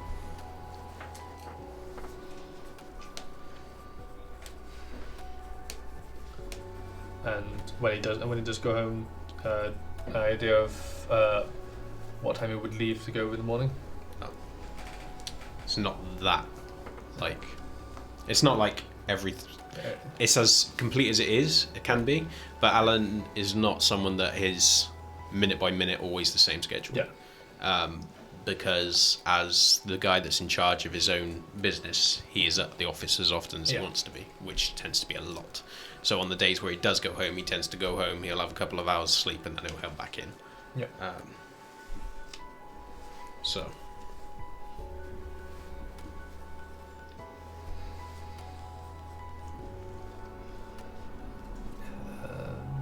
anything you want to do now? At the moment, just spending sort of time memorizing the schedule, making sure I know a little bit locations, making sure I just try to commit all as much of that as possible to memory at this point. Okay. Anything else you want to do before I jump back to Peter? Not at this point in time. Okay. Peter. Hello. Is there anything you wish to be doing? I mean, not really. You're going to leave it for tonight? I think so, because there's lots of horrendous things to do tomorrow. But I suspect he'll just spend the time making plans with Amelia about how we're going to handle the day, and also things like places to live, possible ideas of like future business plans, that kind of thing. But I don't think I'm doing anything kind of radical. Okay. To be honest with you. Right. So after the room is thoroughly proofed, she uses all the spare towels that she hasn't lined the base of the bathtub with to thicken up the curtains. Even though you're not going to be in there, she seems quite intent on making the entirety of it. Great. She makes sure that the do not disturb is hung outside of the door, and then to ensure that no one comes in anyway, she moves the singular chair which is up against next to where the TV is and the desk is, straight in front of the door, and hooks it underneath so it can't be opened from the outside. She then goes about setting her own things up in the room. Nothing, I mean, she hasn't got an awful lot with her, but there's a few bits and pieces which she does have. She does have a knife, which is in a small concealed sheath, which she puts under the pillow. She also has the phone, which she immediately begins charging. And she also has what looks to be a brand or recently purchased cat bed, which she untucks, as well as one of the bowls, which looks to be like thin rubber, and then when you push it, it pumps out, and it's like a food or water bowl. So she goes and fills it up with water and puts it down on the floor, and Fagin just goes down to it. And then she just sits and speaks to you for the rest of the night, for as long as you're up. Anything you wish to discuss, she discusses. She brings up nothing voluntarily, but she's a lot more relaxed in how she's speaking to you. She's still very much paranoid, and she's still very much not recovered, and that's clear in everything that she's doing. The way that she's looking around, the way she's checking constantly for exits, the way that she won't let her feet hang under the bed. She won't put her foot down. And when she gets into bed, she climbs over from beneath the bed. She won't get in next to it. It's an odd quirk, but you notice it because the few times where she's gone over to the bed, whether or not it's to set something or get access to the pillow, she'll go over. But she'll sit and speak with you. And is there anything you want to bring up before the end of the night? Anything you want to discuss before you have to turn in? I will say to her, tomorrow night there's a chance I will have to see Edmund. And so that what we did before, where I don't know exactly where you are, I think we should do. And perhaps if all is well, maybe a phrase or a word or something I could use when I first speak to you on the phone, so you know. And if I don't use it, then you know to stay away until I do use it.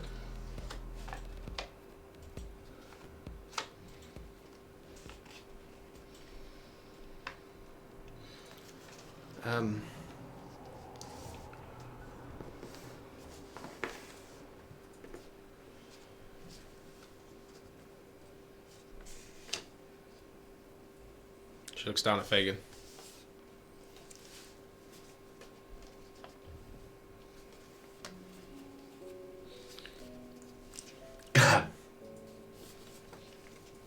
Just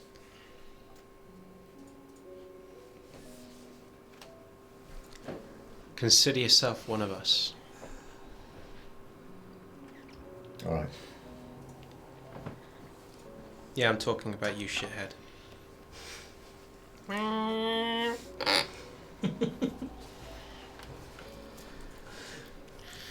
Those better have some juicy secrets on them, guys. Shall have noticed. Whoa! Microphone's in the way. Hang on. Sorry if that. It's a disaster for Carlos Airlines. That's. I've written down his 3 convictions, and you can decide which ones apply and which ones.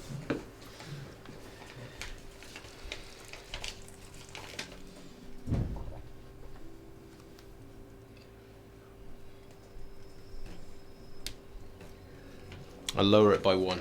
Okay. So it'll go down to 3.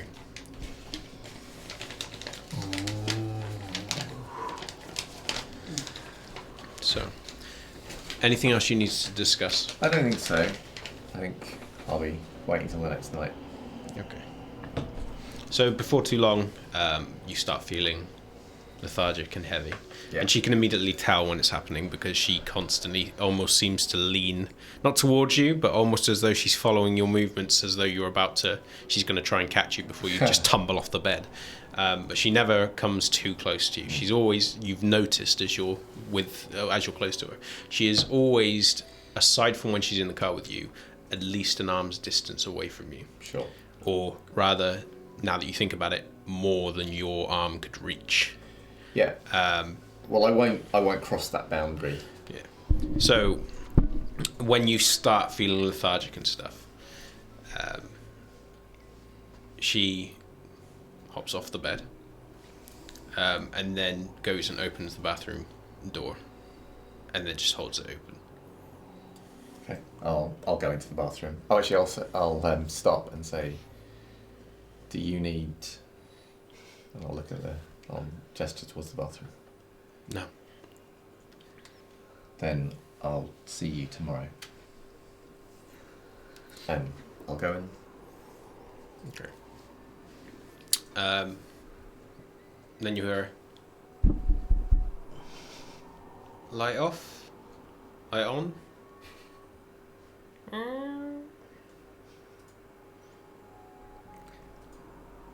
I mean, it actually is completely irrelevant to me, isn't it? So I'll say, She doesn't know I'll that. say your choice. It doesn't matter to me. Flick. You're bathed in darkness. Good. That's the right choice.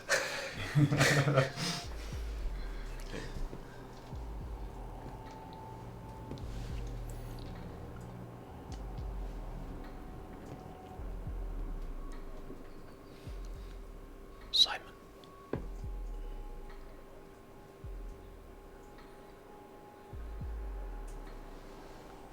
Can I? Where did that sound like it came from? Like the base of your skull. Oh no.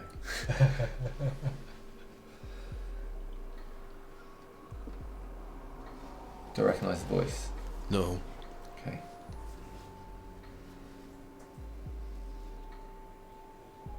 I'll wait and listen.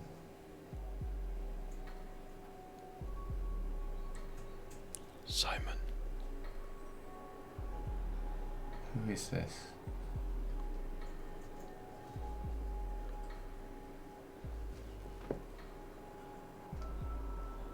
Welcome home, Simon. I've missed you.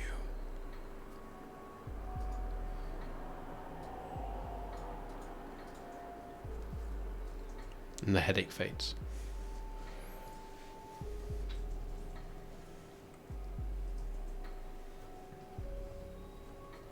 And then minutes later, you have to remind yourself to climb into the bathtub Yeah. as your knees start overextending every time you're Hmm. bowing them. And then you climb into the bathtub, and then the last thing you hear is as your head hits the back, and then your eyes just go black. So, So my words before, hopefully.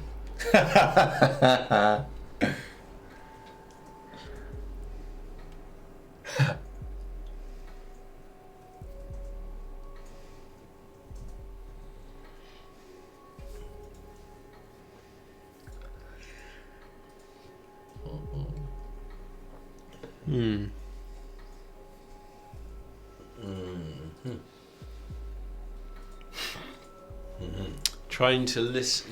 So define white noise. Is it white noise? Is when you generate. Oh, I know what it is. Define what you're trying to do with it.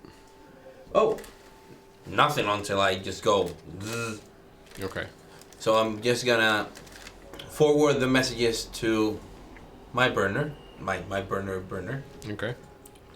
and then have this one programmed go to the other guy. It's like, hey, the guy dropped this phone.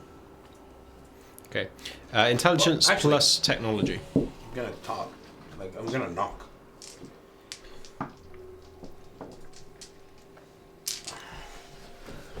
Give the thing to the guy that's inside. It is 3 successes. 3. Yes. Okay.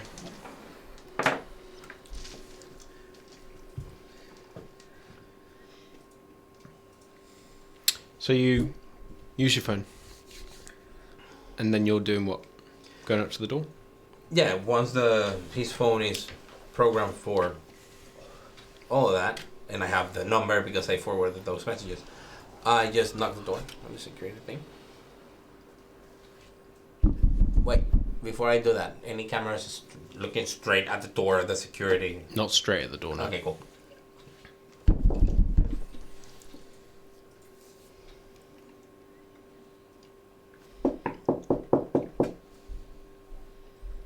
Wits plus awareness.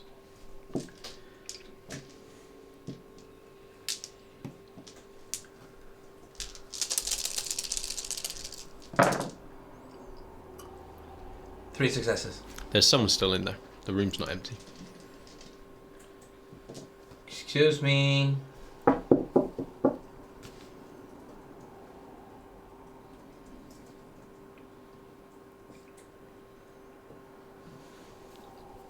The mister dropped his phone.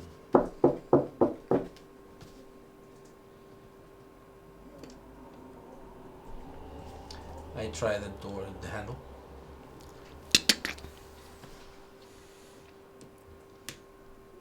Okay. Where's the other security guard?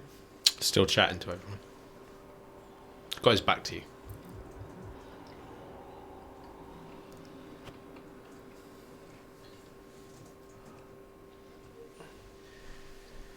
I'm not gonna like this.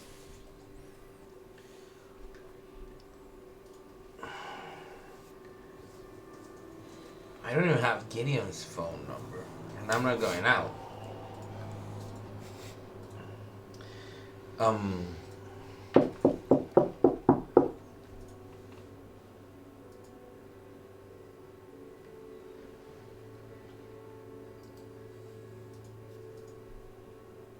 You listening? Yeah.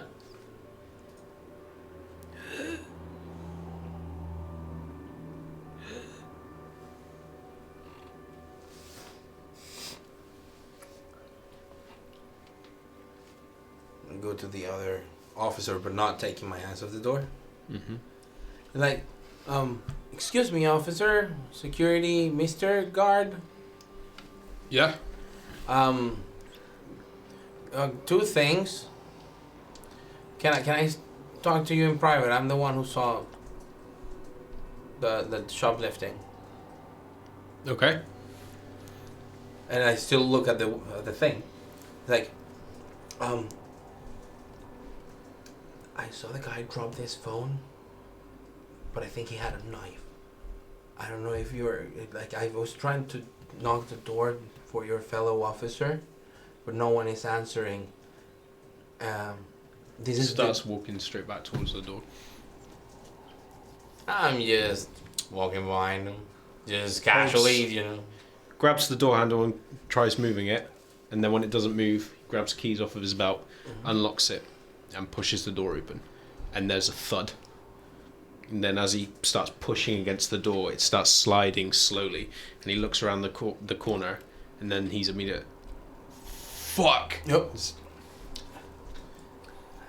How many people were there where he was? 3.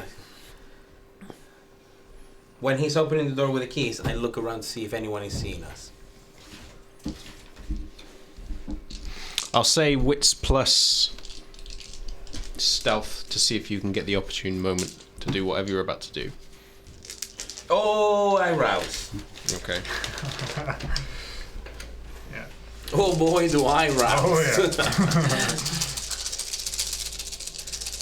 yeah. Oh, willpower. Yeah. Oh boy, do I willpower. Yeah. Yes! 4, 5, 6, 7 successes. Critical win. You fade from space and time. As you look around, although people are looking, glancing around, looking towards where the security guy's gone, they're speaking to themselves. In the brief 2-second gap you've got between them looking and then going around, you slip in past the security guy, and immediately you notice that the phone which was on the desk has been ripped out of the wall, and the cord has been used to strangle the security guard, who is slumped against the door. The subject you are after, Andrew, has used a paper envelope opener to slice his wrists, and he is bleeding out on the floor in front of you.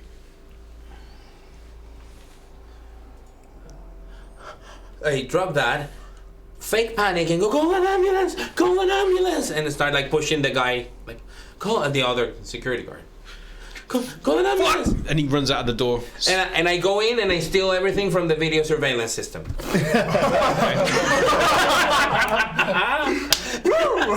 Okay, I'm gonna need wits plus technology Oh yes, sir. before he comes back.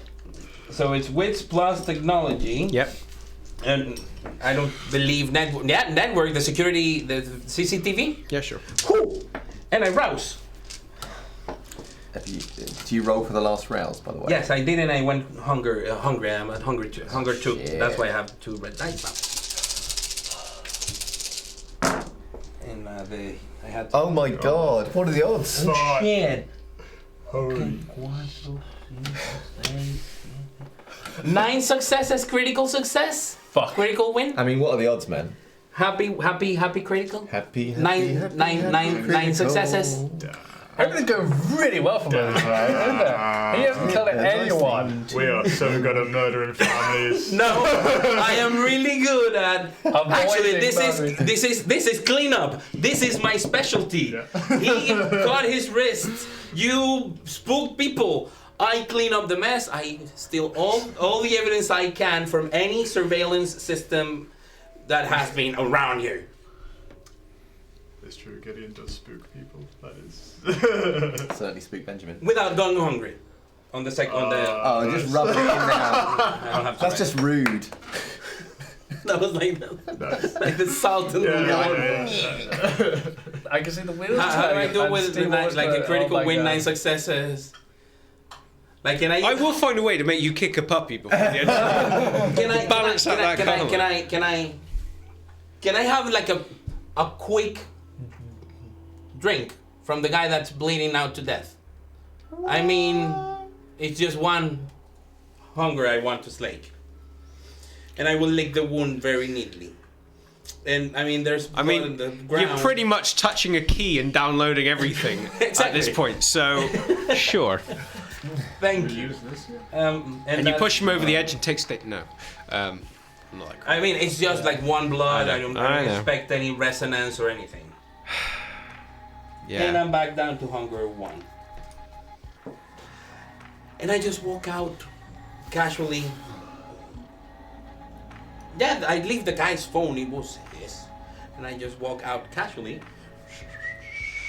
I go out, take a cigarette, get my lighter, my Zippo lighter. Where's Gideon? And I start walking in the car park I looking thought for you just Gideon. called him Nitwit. The one time your all specs kicks in. Wow. What? What? Oh shit. I do have the emphasis on detect bitching, so. It is going off so much. I mean, you thought getting out of London would make it better. I look for Gideon in the car park. He's not in the car park, but you can see the tire tracks leading off, so you can probably take a guess of where he's gone. I don't want to be here longer than necessary, or at least in the area surrounding the thingy. So when I drank from the guy, was he alive? By drinking him. Yeah, you would have gotten a disgracia. Oh shit. Also, did I accelerate the process? Well, What, Because- for him to die? Yeah, because if he was not like if I was drinking from a cadaver, I went in thinking that he was dead, but by drinking. I suppose you did let him die. What? Ah! Boo! Boom. In action. Like that's why I'm asking. Like, is the guy alive? Yes. I have no knowledge of medicine. I could only make things worse, and I had someone calling for the ambulance. I mean, at least some. Justify it to your conscience. with the dice. Yeah. So, be fortunate. There's only 2. Someone else got 4. which complete like almost fills my track, and I am left with 1 die. That's like a horrible thing to do for just drinking on someone that you thought was already dead. You're doing a lot of bitching at me today. No. I'm asking. Like, That's twice. What was the first one? When you argued about him being able to see. Oh yeah, that's true. He's Yeah, I'm keeping a track. Okay, cool. I've got the Carlos tracker here. He's making notes. Disgracia, you said? Yes. I will let you know what that is. Yeah. So, I start folding the tracks and see where he's going. So, it doesn't take you long to catch up. The erratic driving, although it did carry them a fair way, was punctuated by moments of severe swirling around traffic. And now that there's a build-up, there's no cars coming to slow your path as you're making your way towards the end. And you can see in the distance the results of Gideon's handiwork. You can see his car, and you can see the overturned caravan on the other side of the road, and the number of people that are mulling around it.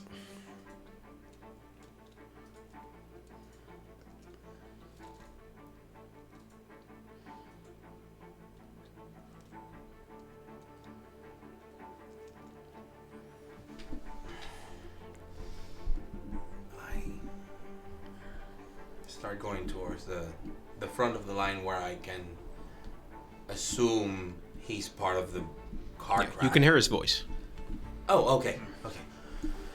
That doesn't make me feel like any more relieved. It means, it was not a car crash between him and the caravan. I don't have to get rid of a cadaver that was already a cadaver in the middle of these people. It's already like super awful as it is. I know. I just approach. Okay. What happened here? Like anyone that can be around. You'd see him making his approach. No one else is responding. Everyone's going in and out. The people that have helped, a lot of people are leaving the scene. There's a few people that are approaching the scene and just driving around it. And a few people are there just gulping.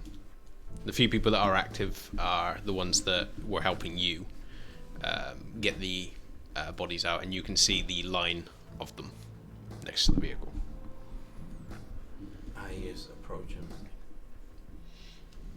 What You can hear sirens in the distance.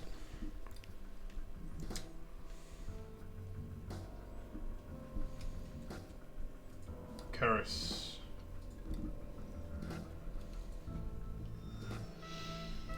As a warning, there are still people mulling around. If this is going to be a discussion you're going to okay. have, you might want to move. Okay. Let's.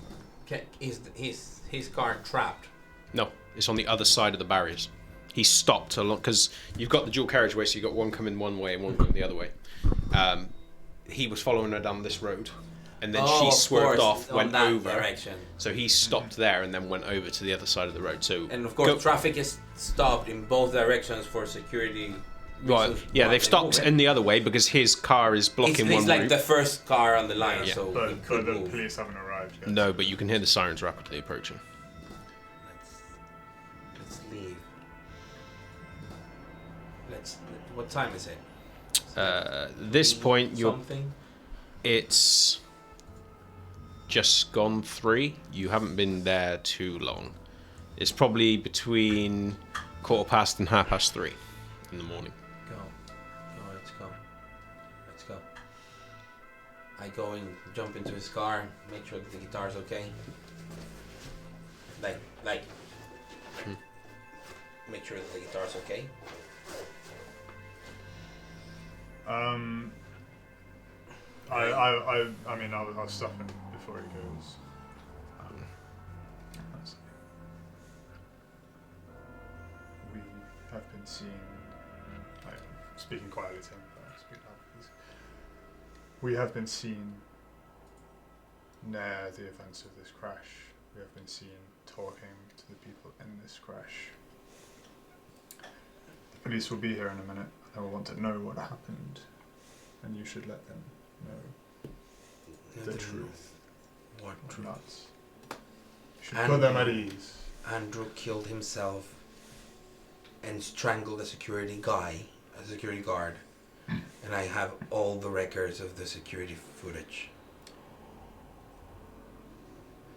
We can leave. Is Carrie's okay? No. Are the kids okay?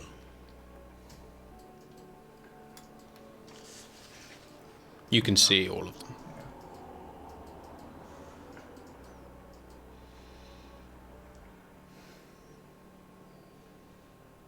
Why would you want us to stay?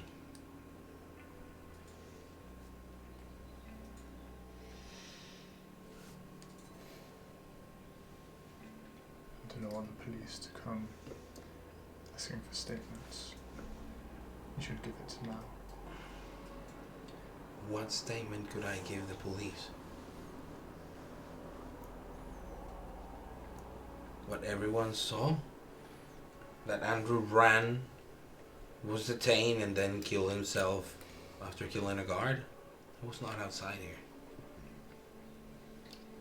There is pretty much nothing we can do. Let them try to figure out what happened without the security footage. Okay, let's go. I sit on the passenger seat and start telling him like I could find you because there were tracks on the grass. Like it's pretty clear that she was driving wild. What we need to do when we get whatever is to make sure that your license and registration were not, checked by anybody else. But at that time I really doubt it. The only place where they could be is in the footage, and I have that.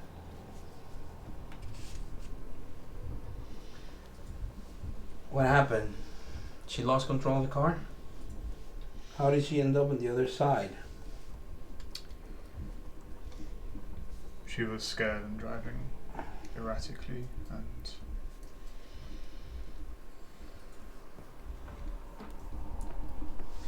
well, I just had to. It's exactly what I did not want to happen. But Andrew was an idiot. And his wife was super scared, and oh my god. It's not exactly what I wanted to happen either, Moses. I just wanted to have a conversation with them. to scare the living shit lights of them and have them understand that if they wanted their family to live, they should stay in London,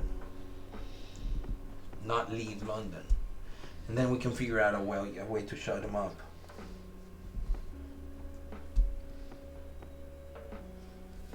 I wanted to have a chat with them. Oh my god. Why the fuck did he run? And why did he kill the guard and kill himself?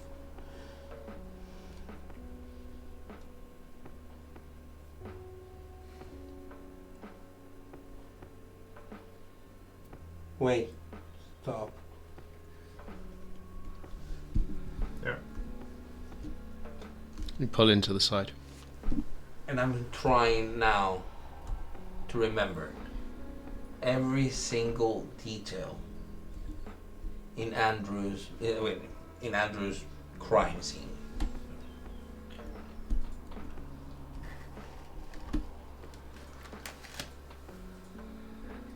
Is the security guard and him, but nothing else. That you could see. So I didn't see Keep any. in mind that when you saw this, you urged him out of the room, and even with your high successes, you fed Mhm. and you And downloaded took the everything. download. Yeah. And he But literally went and got I- a phone and came back. Yeah, I So- wouldn't have missed something like him writing in blood somewhere. He was already fainting. From what you could see, he was strangled with the cord still around his neck, slumped against the door, which is what had to be pushed out of the way. And Andrew was on your side of the desk with his wrist cut open with a letter opener next to him. Yeah, I didn't touch any of that.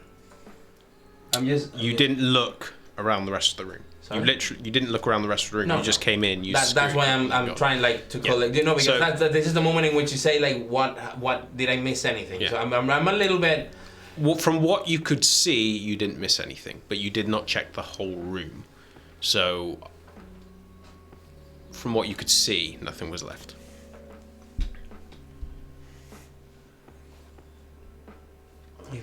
If there are any messes from tonight, there are not breaches of the Masquerade. Some weird shit happened, but nothing supernatural. What was it? A car accident, a family apparently on the run, a guy seen shoplifting and then in a murder-suicide thing. It's grim, it's awful, but it's not a Masquerade breach. Then we have done our job. Then this job sucks ass.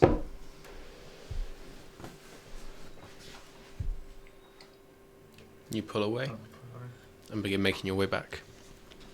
Where are you heading?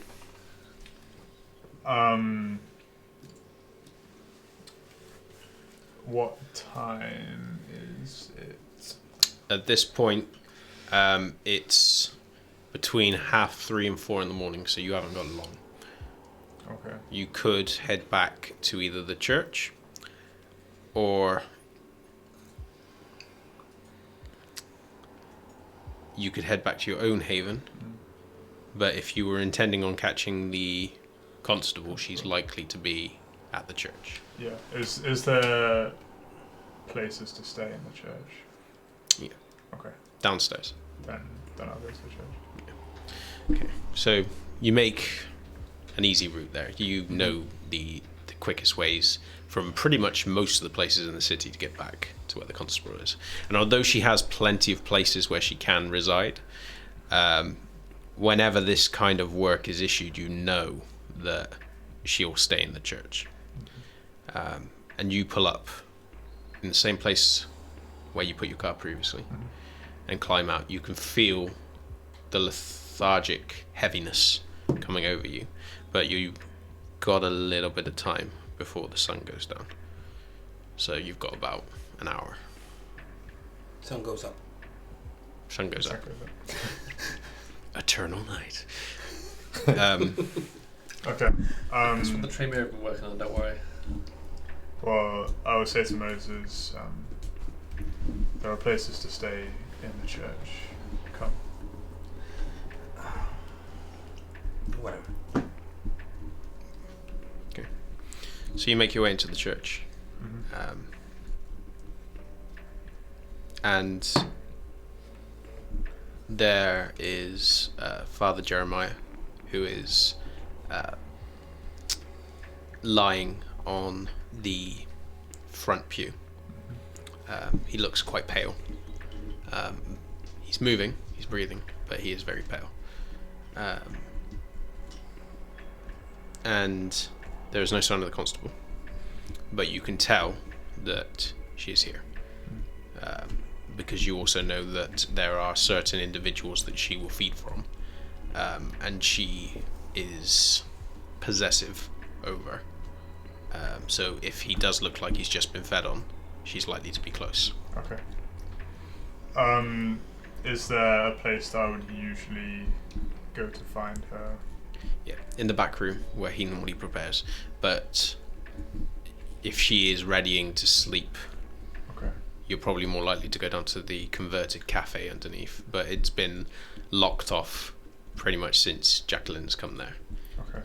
You also remember the conversation that resulted in that area being locked off, Okay. and the plans that are being set in motion to re-renovate and get rid of what she found to be deeply offensive.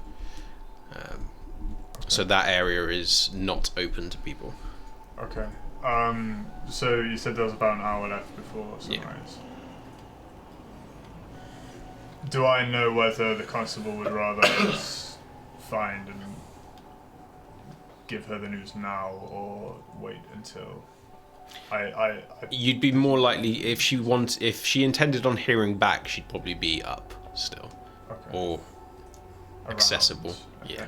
Yeah, available, yeah. Yes. Okay.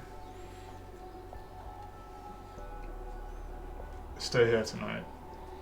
We will report to the constable in the morning, or in the evening. Okay. Where? Close to the entrance, there's a velvet rope, which is basically sectioned off a stairway which goes down into essentially a cafe restaurant type thing that had been set up in the catacombs. And it's clear from the amount of dust down there that it's not been accessible to people for a while. Not ages and ages. The assortment is too modern to be that old, but it's definitely not been touched for almost a year for the amount of dust that's built up. But there is no sunlight that reaches down here. So any place. Yeah.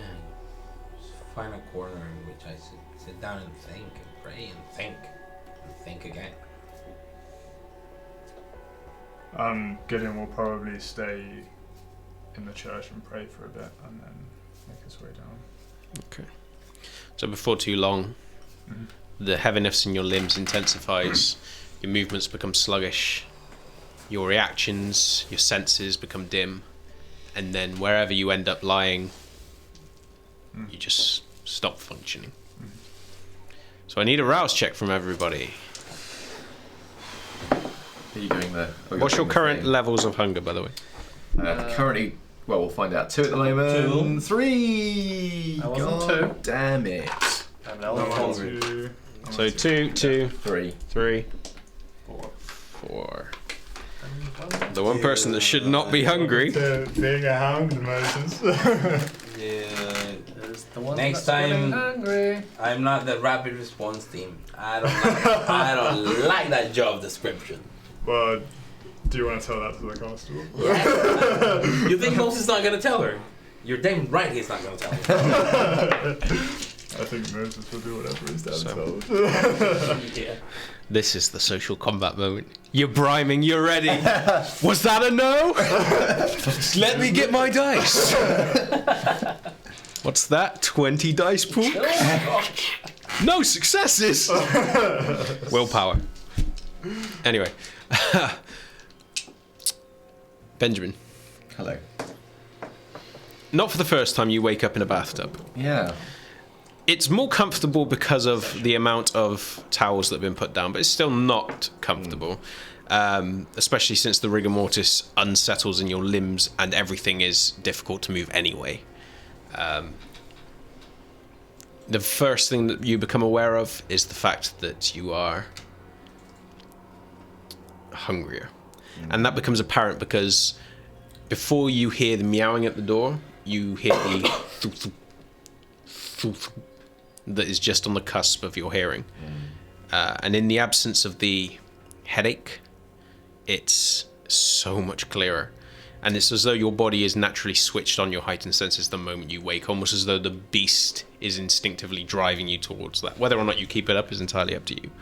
Okay. But you can hear movement out the side of the door, and it takes you a few moments to recognise that your fangs are already come out and you've jut them back in instinctively. Yeah, I will let heightened senses down for now because I don't want to get too excited by, the sound of blood rushing through veins and hearts beating whilst I'm in this hotel room. And my headache's gone. Mm-hmm. How dreamlike or how clear was that last interaction before I went to sleep still in my memory? Very clear. Oh, shit. Okay. Cool. So I will, in that case, I will knock a couple of times just to signify that I'm about to come out, and then I will unlock and open the bathroom door. As you step out, immediately Fagin goes between your legs, rubs up against them, moves into the bathroom. Yeah. Seems to have a very quick look around and then just scurries straight back out. Sure. The bed is not slept in. But Amelia is there. She sat at the desk. And she looks around as you come out. With the darkness having reset, the towels and everything have already been removed and reset. The room looks pretty much as it was, and she's removed the chair from the door, which she is now sat on. Okay. I'll say to her, I have to go and attend to some things.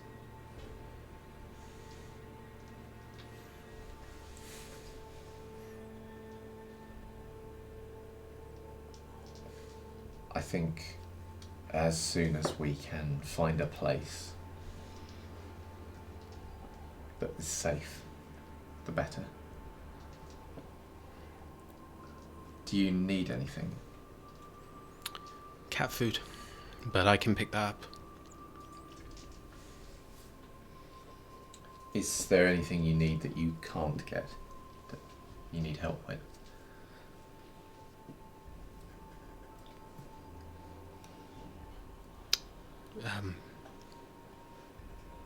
Not off the top of my head. As I said, there's a chance I'll be seeing Edmund tonight. If things go badly, there's a chance that things will go very badly. Then find Danielle. If I don't come back. Okay. And on that cheery note, I'm going to leave her here.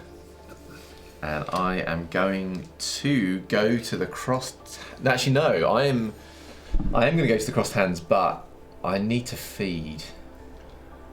Not an animal, not a cat. This cat is going to outlive us all. That was a friendly That is true, he probably of will. the cat food. Yeah. That's him pointing to the ball and rubbing his stomach. Yeah. I've got people to deal this shit for me now. So I will. Yeah, I'm gonna leave the hotel room. Is our domain still? Because I know that there's a lot of increased police presence in London generally, but I'm assuming it's more focused around like the explosions sites. Yes. I mean, there is still a police presence in your area because it was, the event of a stabbing, and other bits and pieces. But it's when you get closer to the explosion sites that there's a lot of activity. So around those sites, it's normally like a +2 hunt increase. Around yours, it's probably about a +1. Oh god. Okay, well I'll go back to the cross hands first. I think that's my first thing I'm going to do because I can at least talk to Katia there and Jim and see what's going on. Because I'm supposed to meet her there. So that's what I'll do first. I will be keeping an eye out en route if I see any. It's very unlikely, but should any kind of golden hunting opportunities present themselves, I'm not above taking them. Okay. But otherwise, I'm just going to go to the cross hands. Right. Okay. So you start making your way back towards the cross hands. Yeah. Where you have been waking up. Yeah. And are you making any rolls? Well, I have healed 1 point of aggravated, so I'm no longer impaired. Fuck. When did you roll that? When we had the rouse. So the rouse check, 4 dice, so that's why I went from 2 to 4. Okay. Weren't you already? Oh, right. Okay. Yeah. So you've healed 1. I've healed 1 aggravated, yeah. Okay. I went 4. So I go slowly, still head up pain, slide out from under the bed, and try and figure out where the hell I managed to heal. Okay. Because I wouldn't be sure where the hell I managed to heal. Hopefully somewhere face-wise until the tusk is gone. But The tusk has gone. The hole in your face hasn't, but the tusk has. The most severe of your injuries has started to heal. Partially around the neck, partially around the gut. So your maneuverability is better, which is why you're not impaired anymore. But nothing is healed completely yet. You've still got a ways to go. And the beast is rejoicing in the fact that you are slipping. And it's clear in every beating of the heart that you can hear throughout the building.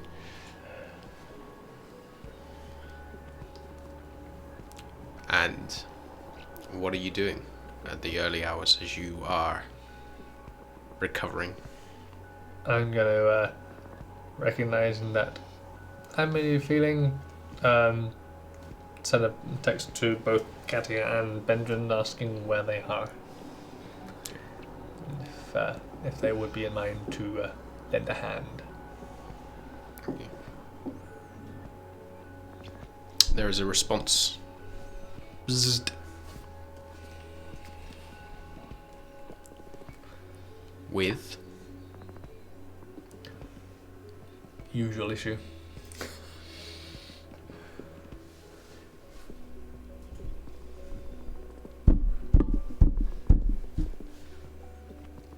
Jim, Yeah, can I come in? yeah, come in. Katia steps in. Well, you're looking slightly better. Yeah. A little bit. I got a long way to go. Yes, and you can't really go out hunting in that state. There we go. The request for assistance. I sent one to a message to Ben as well. Is he on his way? I haven't had any response from him as of yet. Because I at the moment have no way to contact Moses, so. Okay, well, if he does get back, I recommend he and I go and secure you a means of feeding, and then I need to have a chat with Ben. So Yeah. stay put and keep sending messages until he replies. Which leaves I then call Ben. Puts it in a jar. Yeah, just call him Ben. Am I in the car yet, or am I still? Probably leaving the house because this is just when he was Yeah. waking up. Okay, I'll answer the phone. Yes. Are you on your way back to our usual hidey hole? Yes. Yeah. I got your text. Yeah. Katia would like your help with the help. She's here. I'll be there. You okay? I'll be there soon. Click. Ben? He's on his way. Not sure he's fully okay, but then again, When is he ever? yeah. She turns and walks off. So you're making your way straight there. Yeah. You keep your eyes open for opportunities, but there's not that many. No, it's fine. At this point in the evening, there are still quite a few people about. And by the time you manage to find one or two potential options, you're already closing in on the crossed hands. So you pull up and begin making your way in, and you can hear the door unlock as Ben steps in. Mrs. Morovsky hasn't gotten up to sit at the desk. She hasn't been seen most of the evening. You know she's alive because you can hear her, but she's inactive. You haven't seen her for the time that you've been in. She seems to be sleeping longer. So you step into an empty lobby. Yeah. Well, I'll shut the door behind me, and I will make my way. Suppose up towards Jim and or Katia, depending on who I encounter first, really. So Jim's the first one you'd encounter. Yeah, I'll knock on the door. Come in. Yeah, I'll step inside. Shut the door behind me.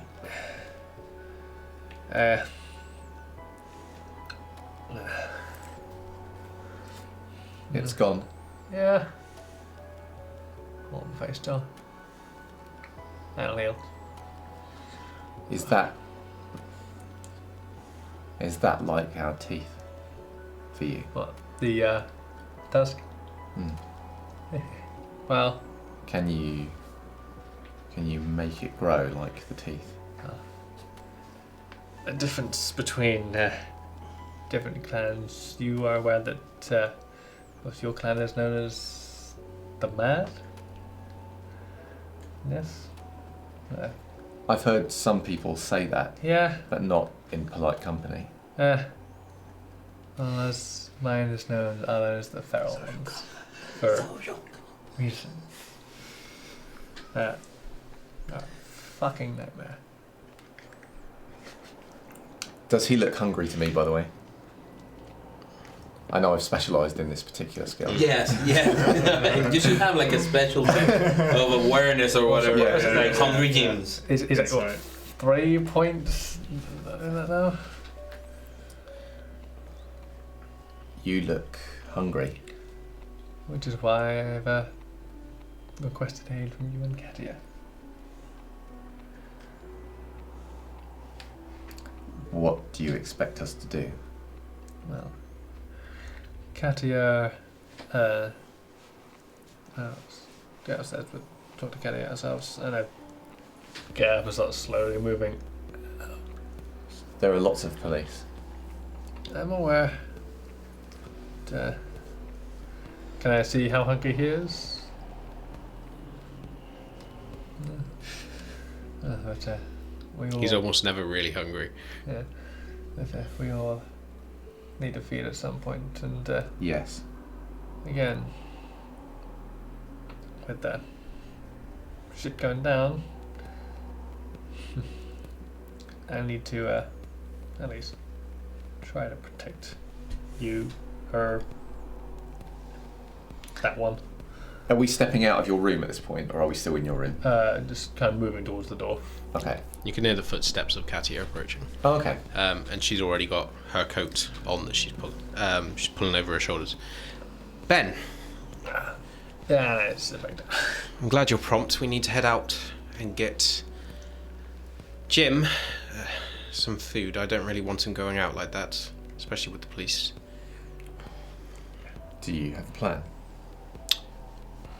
Well, not exactly, but we can do things more subtly than... Precisely what I asked. Unless you do. No. I'm getting hungry too. Fantastic. We can always head back to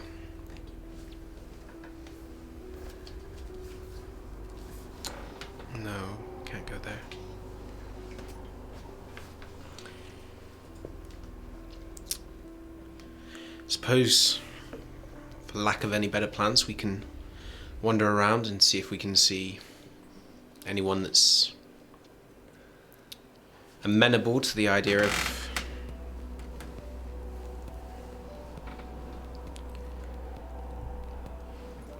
it's not just my job to come up with thinking, you know, Ben. Plans. Communal, yes? I tried to avoid this. I told you. Uh-huh. Well, for better or worse, we're in the position now, so we need to get him fed before he loses his shit again. Sorry, Jim, but it's true. I'm aware. But, We could buy some dogs. That's not going to happen. For a start, I don't think we can have dogs in this building, and I don't particularly relish the idea of snacking on them. I mean for Jim. That's an even worse plan. yeah, At least with us, they might survive. yeah. Have you ever fed on a dog? No. I don't want to feed on a dog. No, you don't. But this is our home. And you want to bring people here. What if you lose control? Here. Well, And what do you recommend? If he can't feed here, he has to go out, and going out looking like that. I recommended being patient. That's what I recommended. You have never been as fucked up as I am now. I've never been as fucked up as I am now. You can't We protect have- us if you breach the masquerade here. I'm I aware thought I made it clear. Moses' door is still burst. We can get through the underground there, and then lure someone down there. I mean, there's always residents if you're feeling particularly desperate. Yeah, that's a last case scenario. Do you think you can control yourself? Because when we you can't. feed? If you lose control. I'm aware. Because I don't like the thought of you feeding here if something goes wrong. That's why I'm suggesting me being underground. In the We tunnel. could always stake you and take you somewhere. I'm just voicing ideas.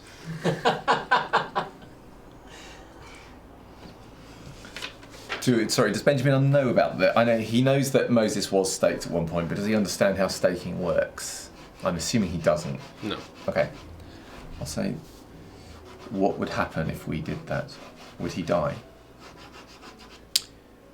Unfortunately, no. We. If you are staked, you become paralyzed and kind of like in a stasis. But once the stake is removed, you wake back up. So, How would that help us? well, it means that he couldn't.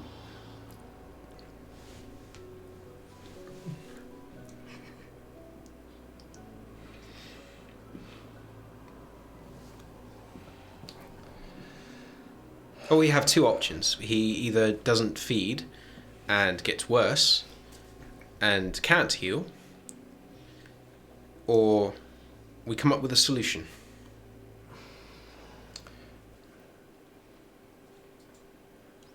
Why not kill some dogs? Or something else? We have to dispose of the corpses. It's doable, but it'll take quite a lot of dogs.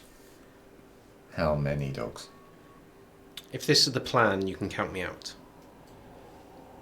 Otherwise, we go away from here through the tunnels and then find someone. I suppose. In lieu of any other option, that's probably the best course. Mm-hmm. Well, if we're doing this, we should do this, because Yeah, we've got things we need to do. Yes. I'm aware. And we all probably need some feeding. Where's Moses? Hell if I know. I don't know. So doing Moses-y things then. Yeah. At least someone's being productive. I need to speak to him actually. That's the lie. Right, let's get on with it. And she starts moving off towards Moses' room. Jim, when are you going to fix this door?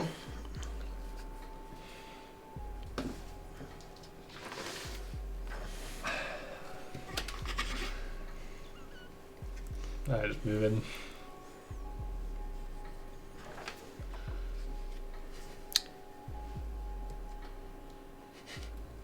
Right, and she steps off down the stairs. I'll say quietly to her, I'll do it. No, it's not your job to. Jim, before the end of the week, get the door fixed. I'll try and figure someone out then. Busk if you have to. Yeah, there. She opens up the door to the sewers and steps in. Yeah, fine. So, what is the overall plan? That deflating moment. Are you going to try and snatch someone? You're going to try and get to a residential? I think Are you going to try going to a club? the thing is that Benjamin is also hungry and doesn't want to push things. If you get a critical win, I'll let you have 2 people. No. There's only one person who's rolling crit wins tonight, and it's not me. So Yeah, someone's hogging them. So, is Katya suggesting that she's going to try and persuade someone to come with us? If that's what you want her to do. The best option.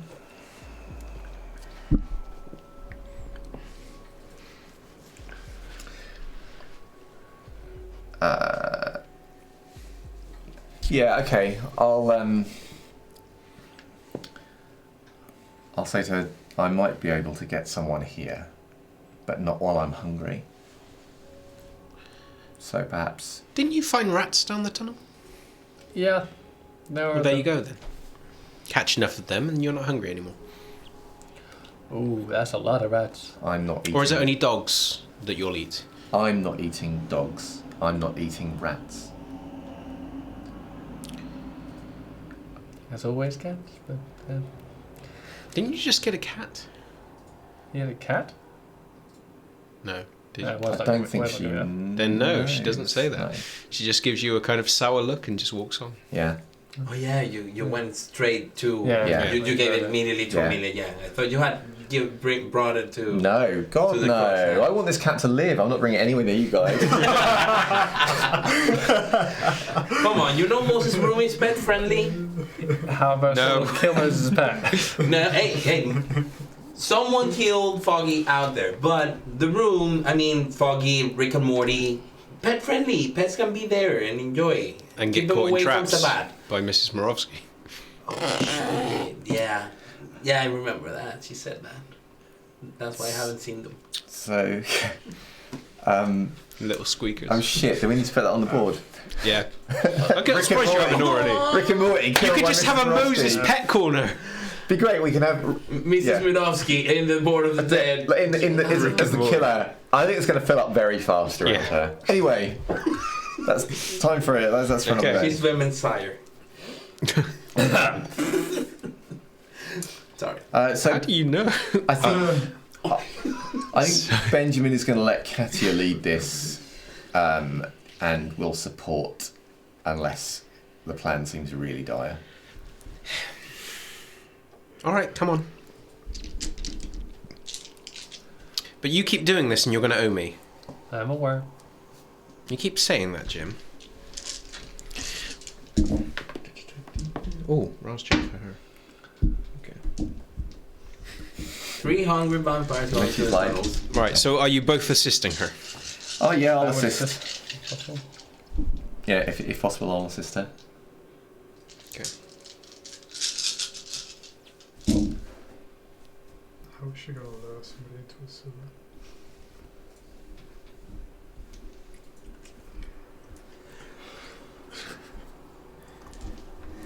Because with 6 successes, you can find someone in the sewers. Blimey. That is A Someone maintenance repairing the line. worker. Oh, wow. Yeah, someone repairing the line, someone... As she's walking with her hands in the pockets, moving through, she stops and backpedals and looks down the passage. And as she can see someone walk past, she flags you both down to stop, and then points at you, points down the passage, points at you, points down the other passage. Okay. Go Do on. what she says. Yep. I'll almost certainly be starting of death, by the way, at this point. So she starts moving up towards them. And then with a, "Excuse me, sorry to interrupt. Do you know where the bathroom is?" As you both leap on him. With, as promised, with a crit win, because she did get a crit win. The moment that you leap out and you grab hold of the first worker, a second one comes out the doors with a coffee, lifts and goes. The moment he sees it, you leap on him as well. So you don't need to make a check. How much are you going to take? I'm going to take 2. Okay, you take 2. Slow feed. Slow feed, gentle feed. How much are you planning on taking? I'm gonna try and take 2. Make your roll. I think it's willpower plus 1, isn't it? Willpower, yes. Willpower roll. Yes. 4. Oof, just enough. 4 successes. Okay. Yeah. We don't need this thing. So I'm proud of you. You're growing. Nice. between the two of you, in your simultaneous tackling of these confused-looking men, you leap on them and immediately begin to feed. And the stink of the sewer tunnels is overwhelmed by the pleasurable sensation of the kiss, and you feel the blood rush down your bodies. You feel the euphoria begin to set in, and even though your beast is screaming in your head to keep taking, you need more. And even the beast in yours is giving that subtle urging. Yeah. You both just stamp it out, feed, and then withdraw your fangs and lick injuries closed. And then the room that they just come out from, Katia holds the door open and you take them both in, sit them down on the chairs as they're very, very, very slowly just beginning to try and refocus. And then she shuts the door behind. Mm-hmm. Well, that went well. Yes. Yeah. I'll And she starts Yeah. moving off with you back in the direction of the crossed hands. Mhm. We didn't have to poach this time, guys. Also, chances are these two guys are gonna raise the leg. We Did Cassie say that? Yes. I'll say you poached before. I think everybody in this coterie has punched before, apart from me. I'll shake my head. I haven't. I wouldn't break the rules.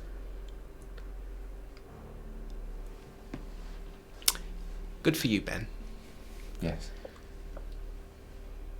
She keeps walking. Oh yeah. And you return to the crossed hands. No, you've gone for 30 minutes and you've managed to achieve it. That's ridiculous. Why do I only get critical wins when it's you guys? This Katia rocks. You realise that Rachel is doing some kind of ritual somewhere at home. Yeah. Like, come on, Katia, you've got this. Look at the No camera. breaches. No. Channeling the Nikatia. So you return back to the crossed hands. The moment you walk through, Katia says to you, "So, this ritual, when are we doing it, Ben?" That's why I came. So we're doing it now. You said that we had to go to get your things and go to Sabine. Excellent. Well, I sent a message to Sabine when I woke up. I know where she is, so as soon as you're ready, we can go. She's only going to be there for the next 2 hours, so we need to be prompt. I'm ready now. Okay. Do you need anything else, Jim?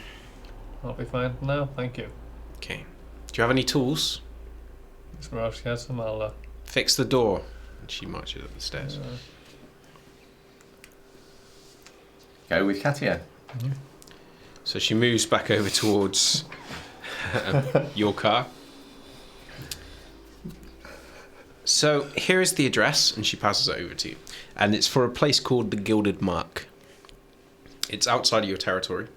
It's within a couple of streets of Hyde Park. Okay. So you begin making your way there. Mm-hmm.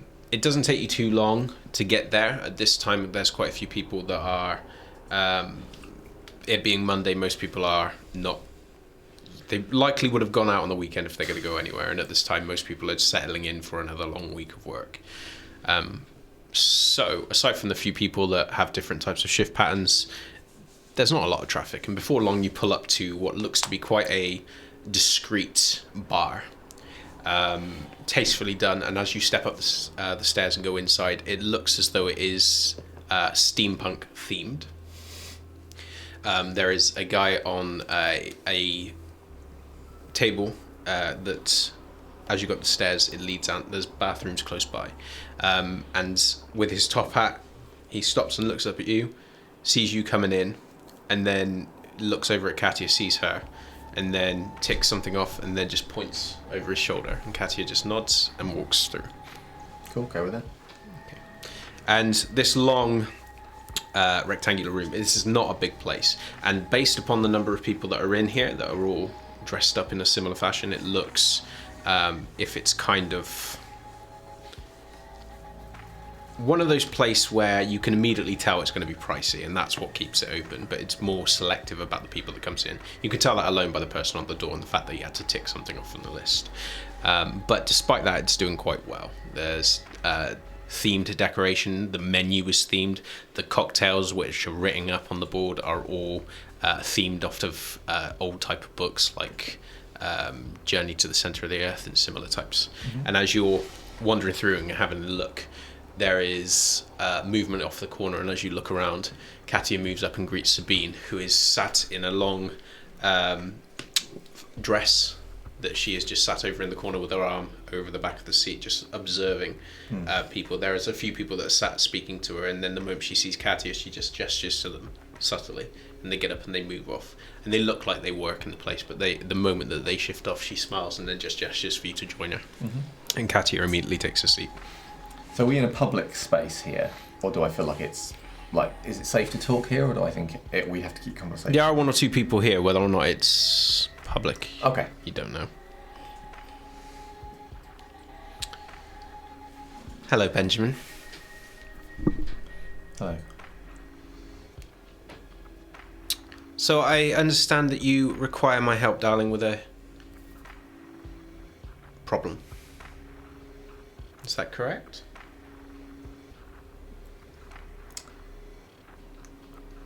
Katia says to help with another problem, that you need to help me first. That's what she said. I'll look at Katia for confirmation. Yes, it's the thing that we spoke about.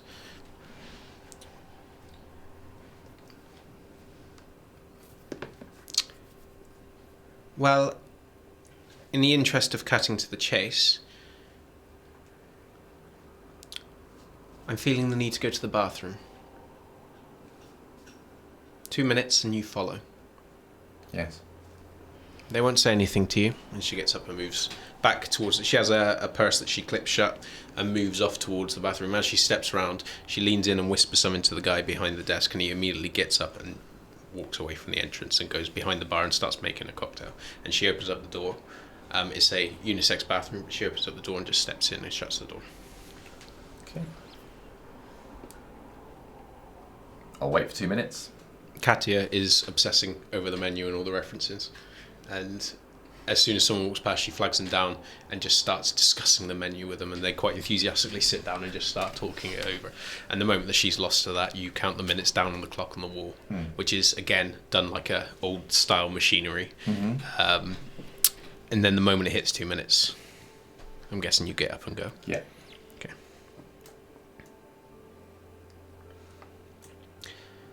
So you move off towards the bathroom, and it's a disabled unisex bathroom, which is done out like a disabled bathroom. It won't serve that purpose because there's stairs leading up. However, as you open the door and step in, Sabine is sat against the with the lid down, sat atop the toilet, and behind her is the clutch bag, and she has a knife and a small vial. Close the door. I'll do so. Okay. So you are aware of what I need to do? How in depth has Katia been with you? She says you need my blood. Anything else that she said? She said it will help learn if I am influenced, I think. Okay. She gets up, moves past you, and locks the door. Pulls out the vial. Oh, as in for me to fill it? For your hand. Oh, yeah, okay. Oh. The moment that you pull it, she puts the vial underneath, and then with the knife just... If you would, please. So I'll make the blood start to drip. Rouse check. No. Hunger 2. Bring me back the love. The blood begins dribbling out, and expertly she catches every drop of it So until the vial is filled. As that's happening, I'll say to her, you believed me about Edmund, didn't you? Of course, darling. Why would you lie about that? And she files it, and then she brings out another one and puts it underneath the cut, and then, as a kind of subtle prompt, twists your arm. Okay. It's still going. It's the same amount, but these are small vials, so she's catching it all. Do you know And every what time happened? your arm starts to drift, she shuffles So it do you know what backwards. happened afterwards with the constable? When we went to go and see? Yes. What particular bit, darling? Where Keep your hand still. we found him. I'll keep my hand very still now. When we found him, and then when he took us to the other one. Well, you were there as well, darling. You saw everything that happened. Perhaps you can tell me what happened. The way you described it was not what I was expecting to see. Puts another vial. I mean, after we left you there, we found him. You can lick that now. And he Moves back over to the purse, puts them in, seals it with a clip. he spoke to the constable apologetically, and then took us to a place, that other place I'd found marked. He took us there, and there was another kindred hanging from the ceiling. Occupied. You were saying? There was another kindred from the, suspended from the ceiling by chains. Have you heard about this? Work on the assumption that I haven't, darling. Fill my ears. They said his name was Alexander, that he was a leader of the Sabbat in London, and that Edmund had captured him, and then the constable left.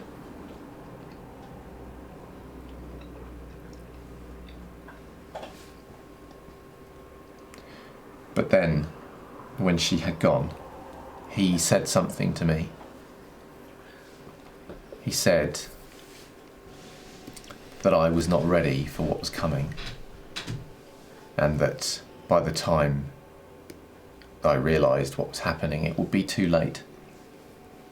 He said this to you. He said those words to me. I have to see him tonight. Can I ask something personal, darling? In your time with Edmund before this, did he ever feed you blood? Yes. Occupied. Yes, he said it would bring us closer together. How often did he do this? Sorry, ST, how often did he do it? Monthly. I'll say every month. There was a special cup. I didn't know about the blood then. Katia told me since. She told me yesterday. In return for the help that I've offered, and that I will do for you tonight, and I'll make it a priority, I wish to ask something, and I wish you to be entirely honest with me. Describe your feelings towards Edmund. Now, I'm scared of him. I feel like he has lost himself and that the gallery was too much. He's not himself now. I want to help him. I want to help him. I don't know how. That's why I came to you.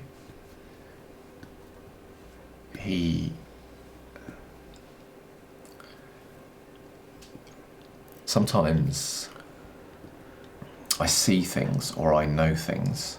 I'm told that is because of my clan, my blood. But now, when we went to see him with the constable, after we had left you, my instincts wanted me to run. I'd never felt that before. So when did this change? When did you feel different? It was all that night, the night I came to you. No. Yes, the night I came to you. After everything happened there at that storage place, and I had to deliver that letter. And when I left there, I realised the things he was doing, the things he wanted me to do. Suddenly, I knew he was wrong. And then, when I saw the Sabbat, I knew this was all a mistake, and I had to do something. And that's when I came to you. Thank you, darling. If you'll excuse me. Goes over, unclips the door, reaches out, grabs the individual, pulls them in, and bites as soon as the door is shut. And the portly individual that she drags in is completely caught off guard by the sheer strength with which she pulls him through the gap. And as he's turning around to yell, she sinks her teeth in.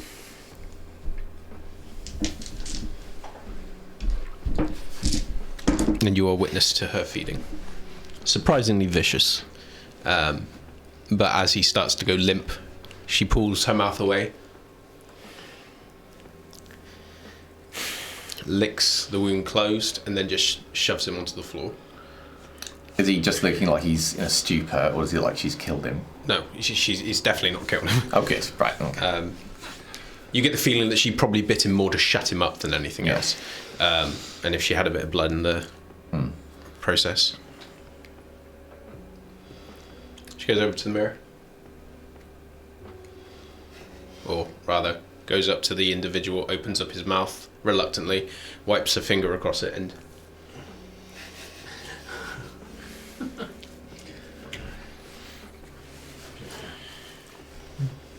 I know she could use her time, but shush.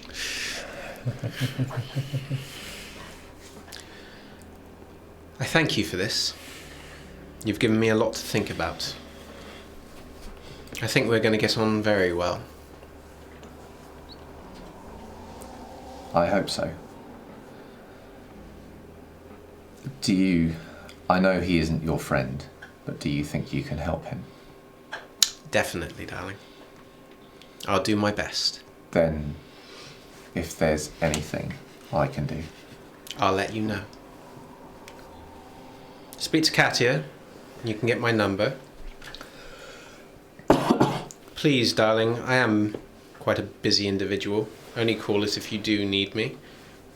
yes. I'm assuming she's dismissing me at this point. She's unclasped the door, stepped out, guides you out of the door and shuts it. Moves back over to the bar where the individual that was manning it has been having a drink. She leans in and just whispers to him, and he looks at her and then nods, and then he moves over towards the bathroom door, opens it and steps inside. And then she, brushing herself off, moves back over to Katia and then takes a seat. Now, I'd like to have some time with Katia, if I may.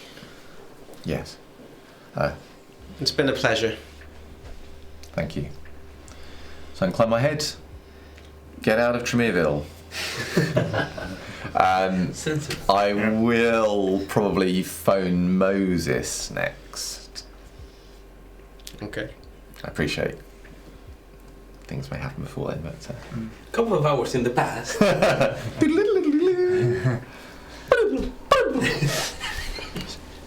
So, Like when reminded me. there's of no the, pleasing you, Miss Unreason, is there? No, there is not. You reminded me of the. Wayne's Technically, World. every vampire does, okay? What? Sorry. What was the question? Sorry. No, the comment is they both suck. So, Yeah. So, Wayne's World. so you begin waking up, and your memories of the previous night. 2 is spelt 2 zeros. Sorry. Sorry. I'm also a grammar Nazi. I'm not. Please don't flame me. You wake up before Gideon does. Before Gideon does, and it's still there.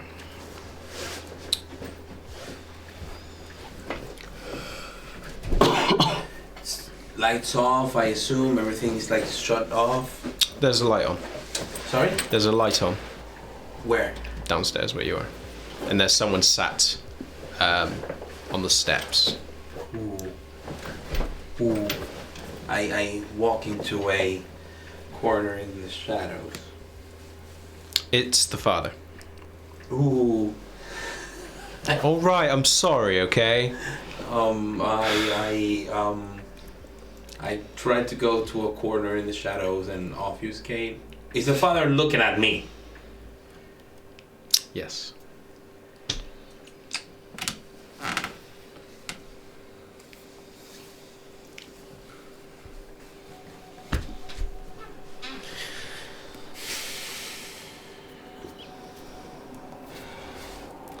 Hi.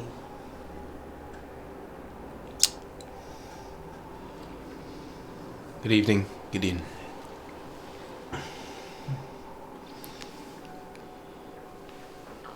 I assume it's safe to talk. Yes.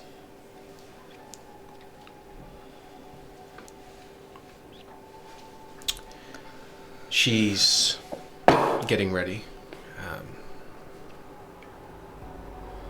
Do you require anything?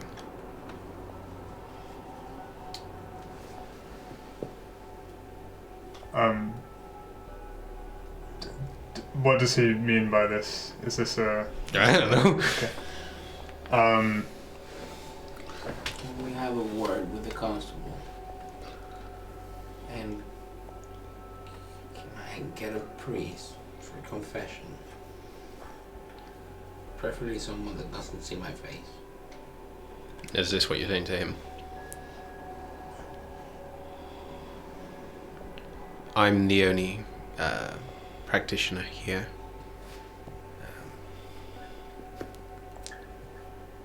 I'm sure that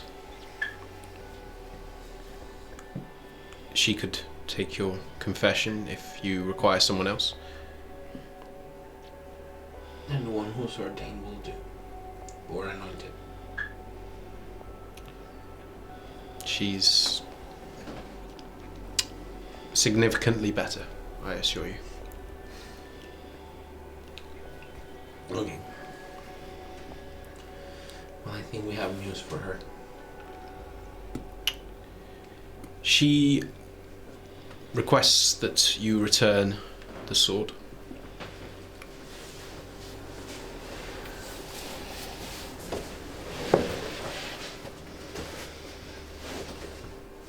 To her now, or to you? Yes. No, not to me. To her. And she will be upstairs when she's ready. Grab her by the handle. And he steps back up the stairs. And you start walking towards the stairs. You going up as well? Mm-hmm. Okay. You go up into the room and you catch him as he's moving off past the altar, going into the side room. There is discussion inside in French that you can hear.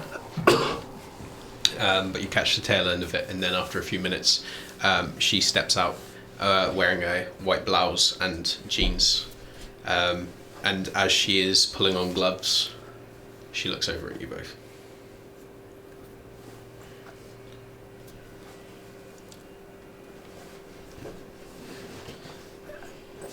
I half curtsy, like, and I offer her guitar case with the sword inside. She takes it, she lays it out at the foot of the altar and opens it.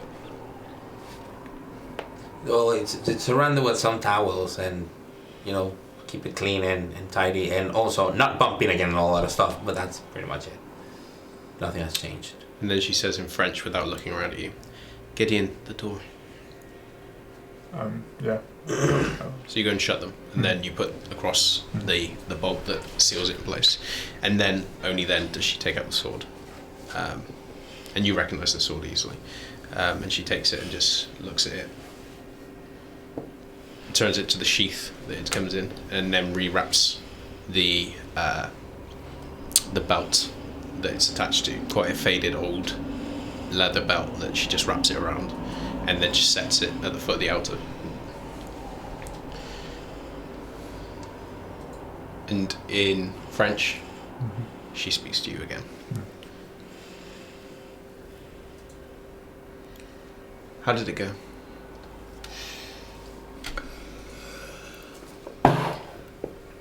Our job has been done. There should be nothing to trace us to the events of last night. She goes and sits down. Mm-hmm.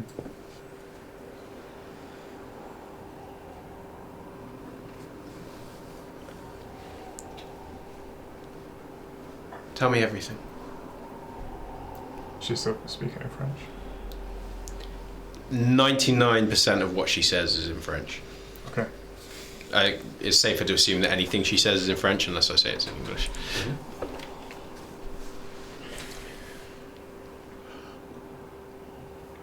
From the beginning of the night. Well, after calling for Moses, I awaited his arrival. He was a little late. Very little.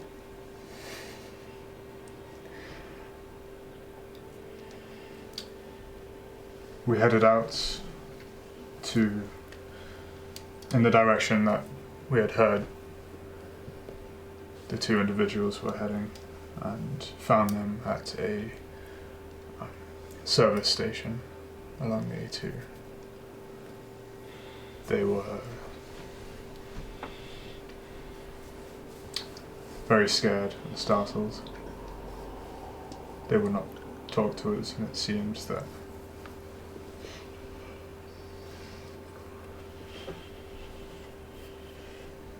they recognized me.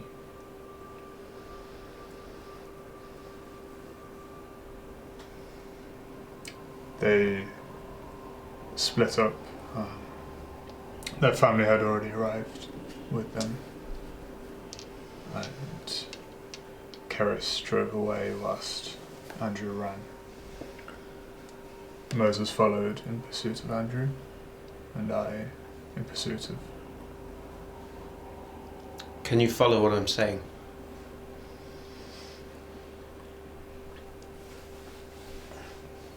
poquito. Un petit. Yes. Oui.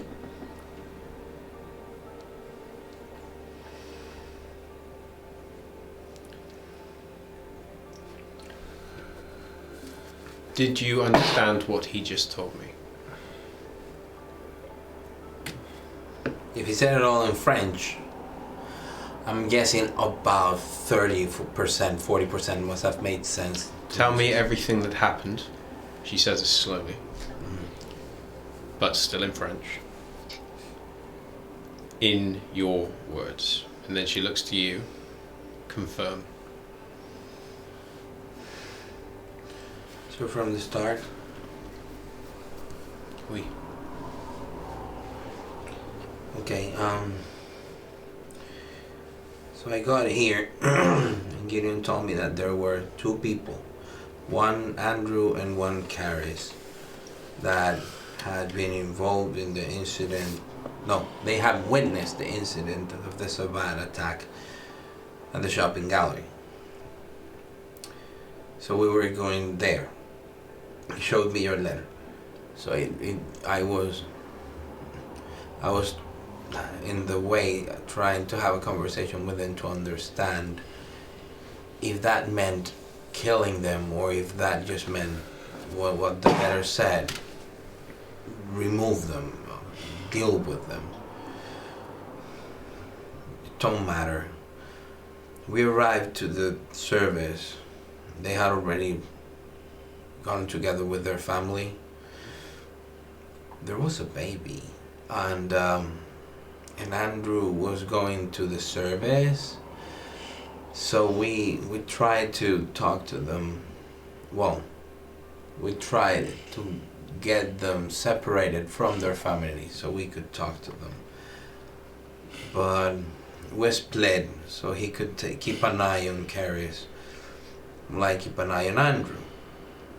And then all of a sudden, when Andrew's coming out of the place, for some reason he seems to recognize me or someone in the door, or I don't know, he just looks at me and starts running. So I just run behind him. I make a little bit of a fuss. There's some people, so I figure, hey, if I get to stop him. So I got him stopped by security, and I figured while they sorted that out, we could buy some time to see if we could talk to Caris. I don't know what happened outside. Gideon told me that they drove off. I assume he tried to call them and it was their sort of code. They texted this to each other, and I show her the text that I forwarded to me with some childish names and everything. So they probably had like a code.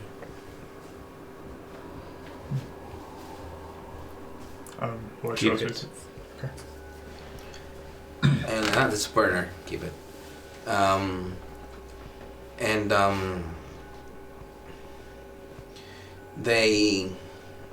I tried to get a hold of Caris over Andrew's phone while he was being restrained. That way I could have tried to negotiate her away from her family. Couldn't do it. Spoke to a kid who hung up. So when I went outside, Andrew had been taken to the security office. And the place was locked. No one was answering. I was trying to do my job. Turns out Andrew killed the security guard using the phone, the landline, by garroting him, or I don't know. And then with a hidden note letter opener that he had, he cut his wrist, slashed his wrist open. Suicide. Yes. Continue. been thinking about it. They didn't even give us a chance to talk to them. We didn't know what they saw. I wanted to interrogate them, or at least ask them. I wanted to know what they had seen. If they reacted as they did, they saw enough. The work you do is bigger than your own morals. It feels so wrong. It's not up to us what we do. We are agents of God. Oh. Did the children survive? Then they are at his side.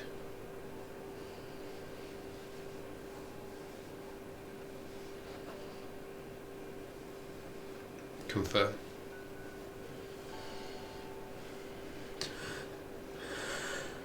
Everything was true.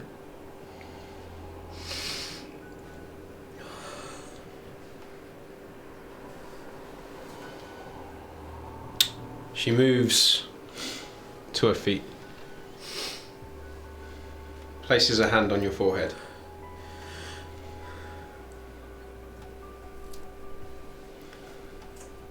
And then takes your hand and leads you towards the back room. And she opens the door and guides you in. Nods to you, points towards the doors, and then shuts the door behind her. And as she turns to you, she immediately brushes the tears off your face, the bloody tears. And the Jeremiah, who is sat at the desk, looks over at her, looks over at something on the wall, and then gets up to move towards it, and she just stops him and just sits him down.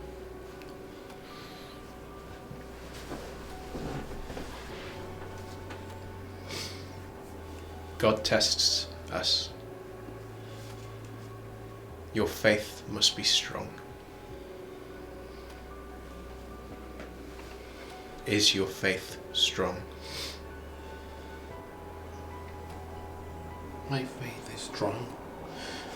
The one who's a useless weakling is me. It's just the rest of me.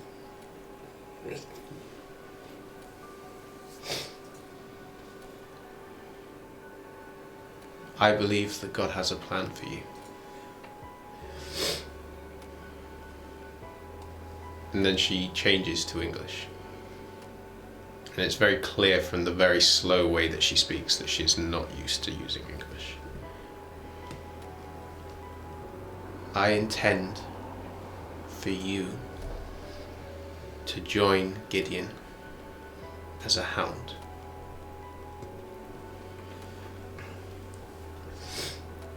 But your faith must be strong.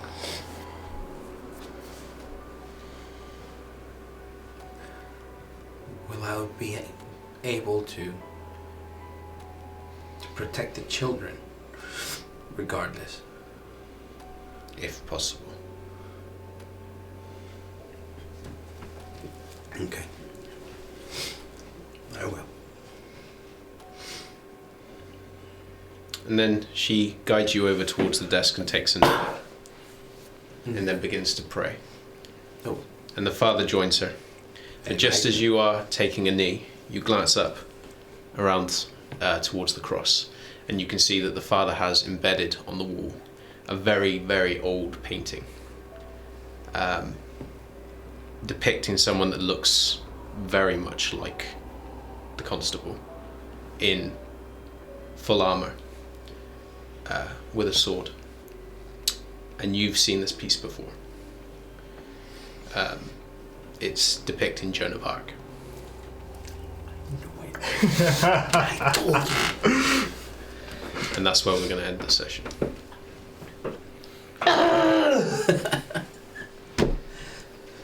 What was my dyscrasia? Because I need to look it up. Okay. But I need some Because rolls. I assumed through role play that it must have been either a melancholic or or something like Oh, that. it is It is. It's melancholy. It's probably one of those. That's why I went with the roleplay element. Also, conviction. Now that I described it, he's not only a suicide, so it's okay. It's not a problem. But the guilty shall be punished, and he was a murderer. So me not saving him, I'll let you lower it to 1. because like it's like I did, how do you call it, like sin by inaction. Yeah. But most likely it's because he should have been punished, or that's how I felt. So yeah. So I need Ay, Dios mío. a roll from you Ay, Dios mío. and a roll from you. So what? How many boxes are unmarked by either humanity that you have, or damage that you've taken through, or stains that you've taken? So I have not exceeded my empty Have you box. filled all open boxes? So there's none clear. So you roll 1 die. You roll 1 die. Don't lose humanity, Gideon. Because I did it! So you both succeeded. No, he's No, succeeded. just me. That's I'm just giving him like the I'm waiting for you here, bro. Come on, Take Gideon. my hand. Come on, Gideon. Take my hand. Yeah, take my hand. Yeah, we feel super guilty and horrible about our actions. Woo! So I'm crying like Mary Magdalene in front of the painting of Joan of Arc. I think I'm gonna go hungry with like hunger level 3 with all the blood I'm crying. Oh my god. Weep yourself. So you're joining us next week, Mitch? Are you able to be here? I am able to be here. Ooh, you better, Yeah. hound buddy. Good. Right, Dogs in the house. Because you have Thank God. an induction to make. I see. Oh no, it's okay. You're free next week. Go somewhere else. Okay. No trials and shit. No. It's like this is where we give you the puppy, and it's like Kingsman. No. It's like Kingsman. No Yeah. puppy. Stop doing puppy references. I'm getting a puppy. Okay, I'm getting a puppy. You're getting a puppy, so you can kill the puppy. That's what. No one's killing the puppy. Oh dear. That's what you think. What time is it? Is it late? Yeah, slightly later than normal. So I apologise for keeping you guys a little longer. Didn't Thank want you to very cut out much. in the middle of that. So thank you very much for joining us, guys. We will Thanks see for you the next gifts as Monday. well, Mr. Reason. Yes, thank you very much, guys. And we will see you next Monday. Bye. Bye. Bye.